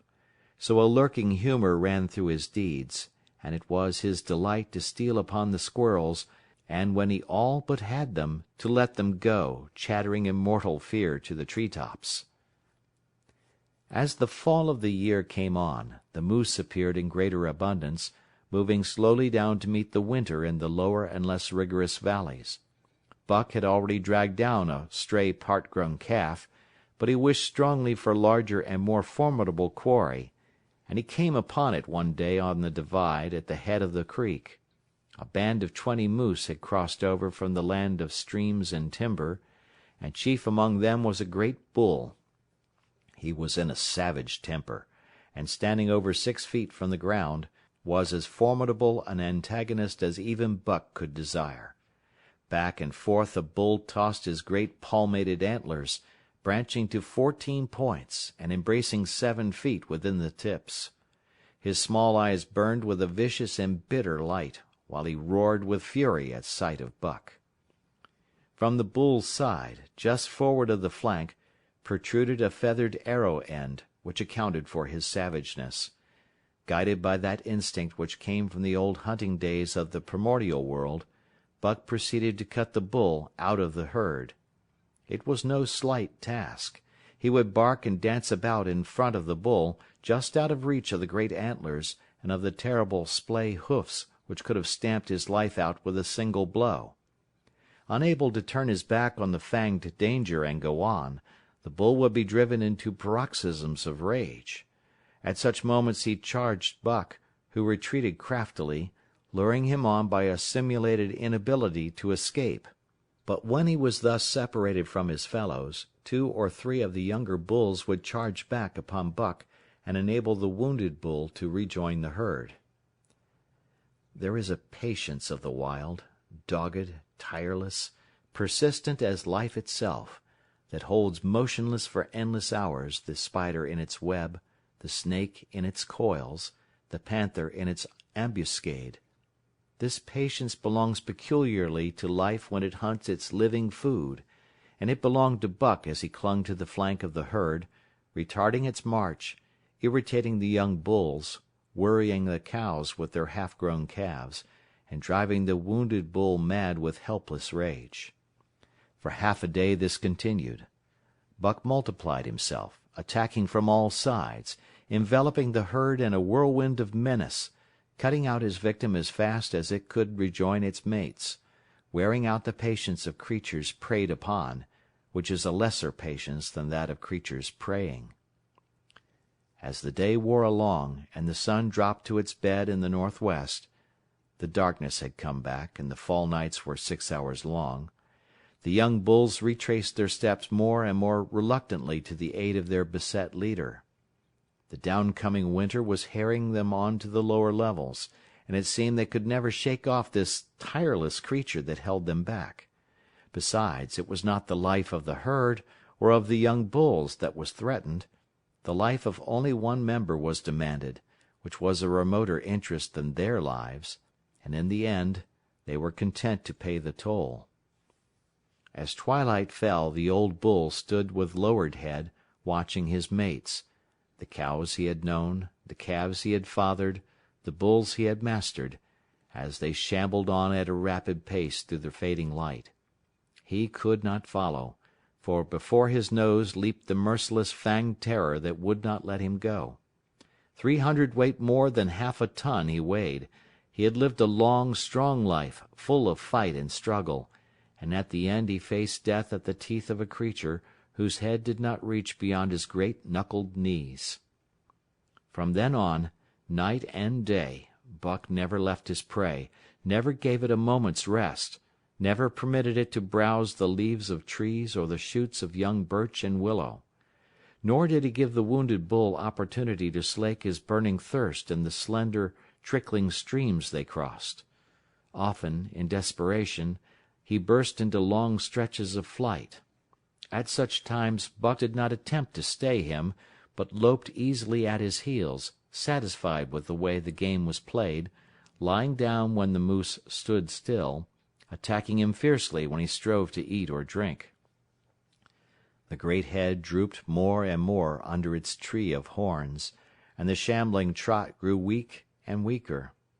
He took to standing for long periods, with nose to the ground and dejected ears dropped limply, and Buck found more time in which to get water for himself and in which to rest. At such moments, panting with red lolling tongue and with eyes fixed upon the big bull, it appeared to Buck that a change was coming over the face of things. He could feel a new stir in the land. As the moose were coming into the land, other kinds of life were coming in. Forest and stream and air seemed palpitant with their presence. The news of it was borne in upon him, not by sight or sound or smell, but by some other and subtler sense.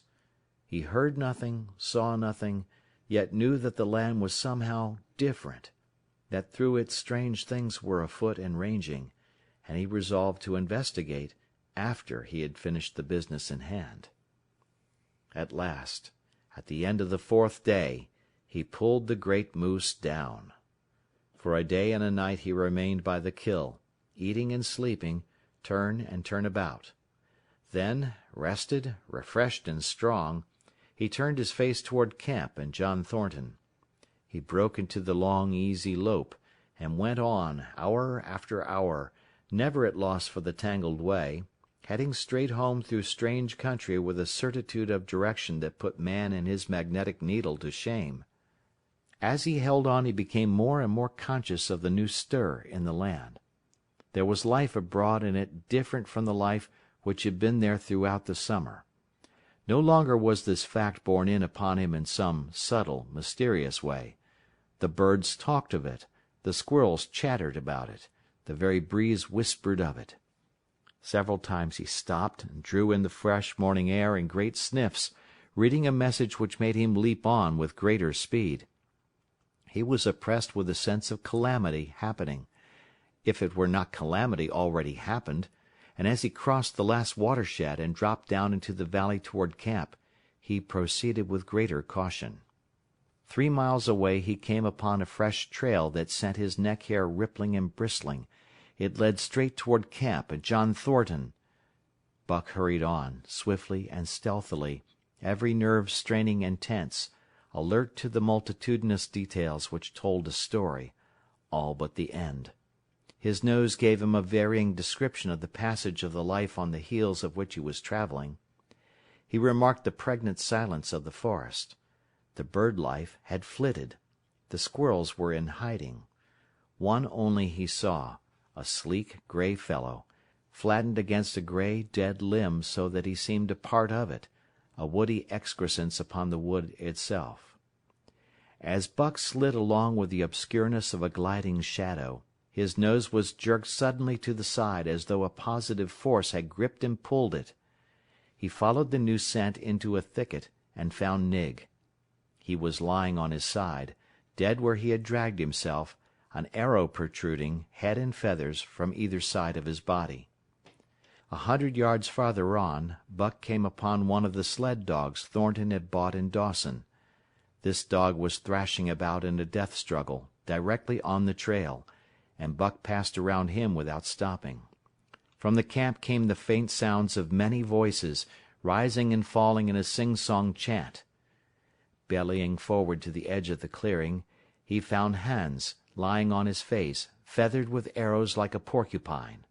At the same instant Buck peered out where the spruce bough lodge had been, and saw what made his hair leap straight up on his neck and shoulders. A gust of overpowering rage swept over him.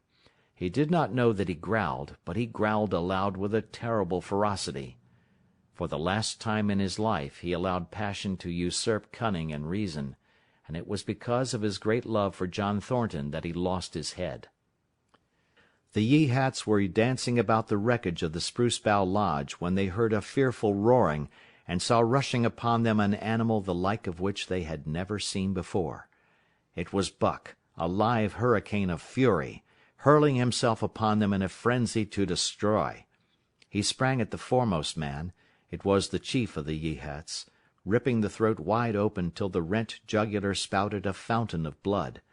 He did not pause to worry the victim, but ripped in passing, with the next bound tearing wide the throat of a second man. There was no withstanding him. He plunged about in their very midst, tearing, rending, destroying, in constant and terrific motion which defied the arrows they discharged at him. In fact, so inconceivably rapid were his movements, and so closely were the Indians tangled together, that they shot one another with the arrows, and one young hunter, hurling a spear at Buck in mid-air, drove it through the chest of another hunter with such force that the point broke through the skin of the back and stood out beyond. Then a panic seized the Yeehats, and they fled in terror to the woods, proclaiming as they fled the advent of the evil spirit. And truly Buck was the fiend incarnate, raging at their heels and dragging them down like deer as they raced through the trees. It was a fateful day for the Yeehats. They scattered far and wide over the country, and it was not till a week later that the last of the survivors gathered together in a lower valley and counted their losses. As for Buck, wearying of the pursuit, he returned to the desolated camp. He found Pete where he had been killed in his blankets in the first moment of surprise. Thornton's desperate struggle was fresh written on the earth, and Buck scented every detail of it down to the edge of a deep pool. By the edge, head and 4 feet in the water, lay Skeet, faithful to the last. The pool itself, muddy and discolored from the sluice-boxes, effectually hid what it contained, and it contained John Thornton, for Buck followed his trace into the water, from which no trace led away. All day Buck brooded by the pool or roamed restlessly about the camp. Death, as a cessation of movement, as a passing out and away from the lives of the living, he knew, and he knew John Thornton was dead. It left a great void in him, somewhat akin to hunger, but a void which ached, and which food could not fill. At times, when he paused to contemplate the carcasses of the Yeehats, he forgot the pain of it, and at such times he was aware of a great pride in himself, a pride greater than any he had yet experienced. He had killed man, the noblest game of all, and he had killed in the face of the law of club and fang. He sniffed the bodies curiously. They had died so easily. It was harder to kill a husky dog than them. They were no match at all, were it not for their arrows and spears and clubs. Thenceforward he would be unafraid of them except when they bore in their hands their arrows, spears, and clubs. Night came on, and a full moon rose high over the trees into the sky, lighting the land till it lay bathed in ghostly day. And with the coming of the night, brooding and mourning by the pool, Buck became alive to a stirring of the new life in the forest other than that which the Yeehats had made. He stood up, listening and scenting. From far away drifted a faint, sharp yelp, followed by a chorus of similar sharp yelps. As the moments passed, the yelps grew closer and louder. Again Buck knew them as things heard in that other world which persisted in his memory. He walked to the center of the open space and listened. It was the call, the many-noted call, sounding more luringly and compellingly than ever before. And as never before, he was ready to obey. John Thornton was dead. The last tie was broken. Man and the claims of man no longer bound him. Hunting their living meat, as the Yeehats were hunting it, on the flanks of the migrating moose, the wolf-pack had at last crossed over from the land of streams and timber and invaded Buck's valley. Into the clearing where the moonlight streamed they poured in a silvery flood, and in the center of the clearing stood Buck, motionless as a statue, waiting their coming. They were awed, so still and large he stood, and a moment's pause fell, till the boldest one leaped straight for him. Like a flash Buck struck, breaking the neck. Then he stood, without movement, as before, the stricken wolf rolling in agony behind him. 3 others tried it in sharp succession, and one after the other they drew back, streaming blood from slashed throats or shoulders. This was sufficient to fling the whole pack forward, pell-mell, crowded together, blocked and confused by its eagerness to pull down the prey. Buck's marvelous quickness and agility stood him in good stead. Pivoting on his hind legs, and snapping and gashing, he was everywhere at once, presenting a front which was apparently unbroken, so swiftly did he whirl and guard from side to side. But to prevent them from getting behind him, he was forced back, down past the pool and into the creek bed, till he brought up against a high gravel bank. He worked along to a right angle in the bank which the men had made in the course of mining, and in this angle he came to bay, protected on 3 sides and with nothing to do but face the front. And so well did he face it, that at the end of half an hour the wolves drew back discomfited. The tongues of all were out and lolling, the white fangs showing cruelly white in the moonlight. Some were lying down with heads raised and ears pricked forward, others stood on their feet, watching him, and still others were lapping water from the pool. One wolf, long and lean and gray, advanced cautiously, in a friendly manner, and Buck recognized the wild brother with whom he had run for a night and a day. He was whining softly, and, as Buck whined, they touched noses. Then an old wolf, gaunt and battle-scarred, came forward. Buck writhed his lips into the preliminary of a snarl, but sniffed noses with him. Whereupon the old wolf sat down, pointed nose at the moon, and broke out the long wolf howl. The others sat down and howled. And now the call came to Buck in unmistakable accents. He, too, sat down and howled. This over, he came out of his angle, and the pack crowded around him, sniffing in half-friendly, half-savage manner. The leaders lifted the yelp of the pack and sprang away into the woods. The wolves swung in behind, yelping in chorus, and Buck ran with them, side by side with the wild brother, yelping as he ran. And here may well end the story of Buck. The years were not many when the Yeehats noted a change in the breed of timber wolves, for some were seen with splashes of brown on head and muzzle, and with a rift of white centering down the chest. But more remarkable than this, the Yeehats tell of a ghost dog that runs at the head of the pack. They are afraid of this ghost dog, for it is cunning greater than they, stealing from their camps in fierce winters, robbing their traps, slaying their dogs, and defying their bravest hunters. Nay, the tale grows worse. Hunters there are who fail to return to the camp, and hunters there have been whom their tribesmen found with their throats slashed cruelly open, and with wolf prints about them in the snow greater than the prints of any wolf. Each fall, when the Yeehats follow the movement of the moose, there is a certain valley which they never enter, and women there are who become sad when the word goes over the fire of how the evil spirit came to select that valley for an abiding place. In the summers there is one visitor, however, to that valley, of which the Yeehats do not know. It is a great, gloriously coated wolf, like and yet unlike all other wolves.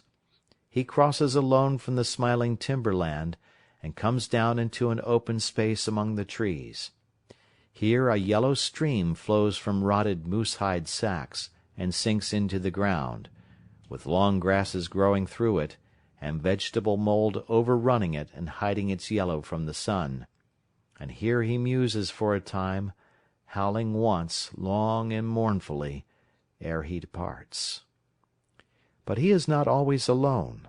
When the long winter nights come on and the wolves follow their meat into the lower valleys, he may be seen running at the head of the pack through the pale moonlight or glimmering borealis, leaping gigantic above his fellows, his great throat a-bellow as he sings a song of the younger world, which is the song of the pack. End of Chapter 7. End of book. Thank you for listening.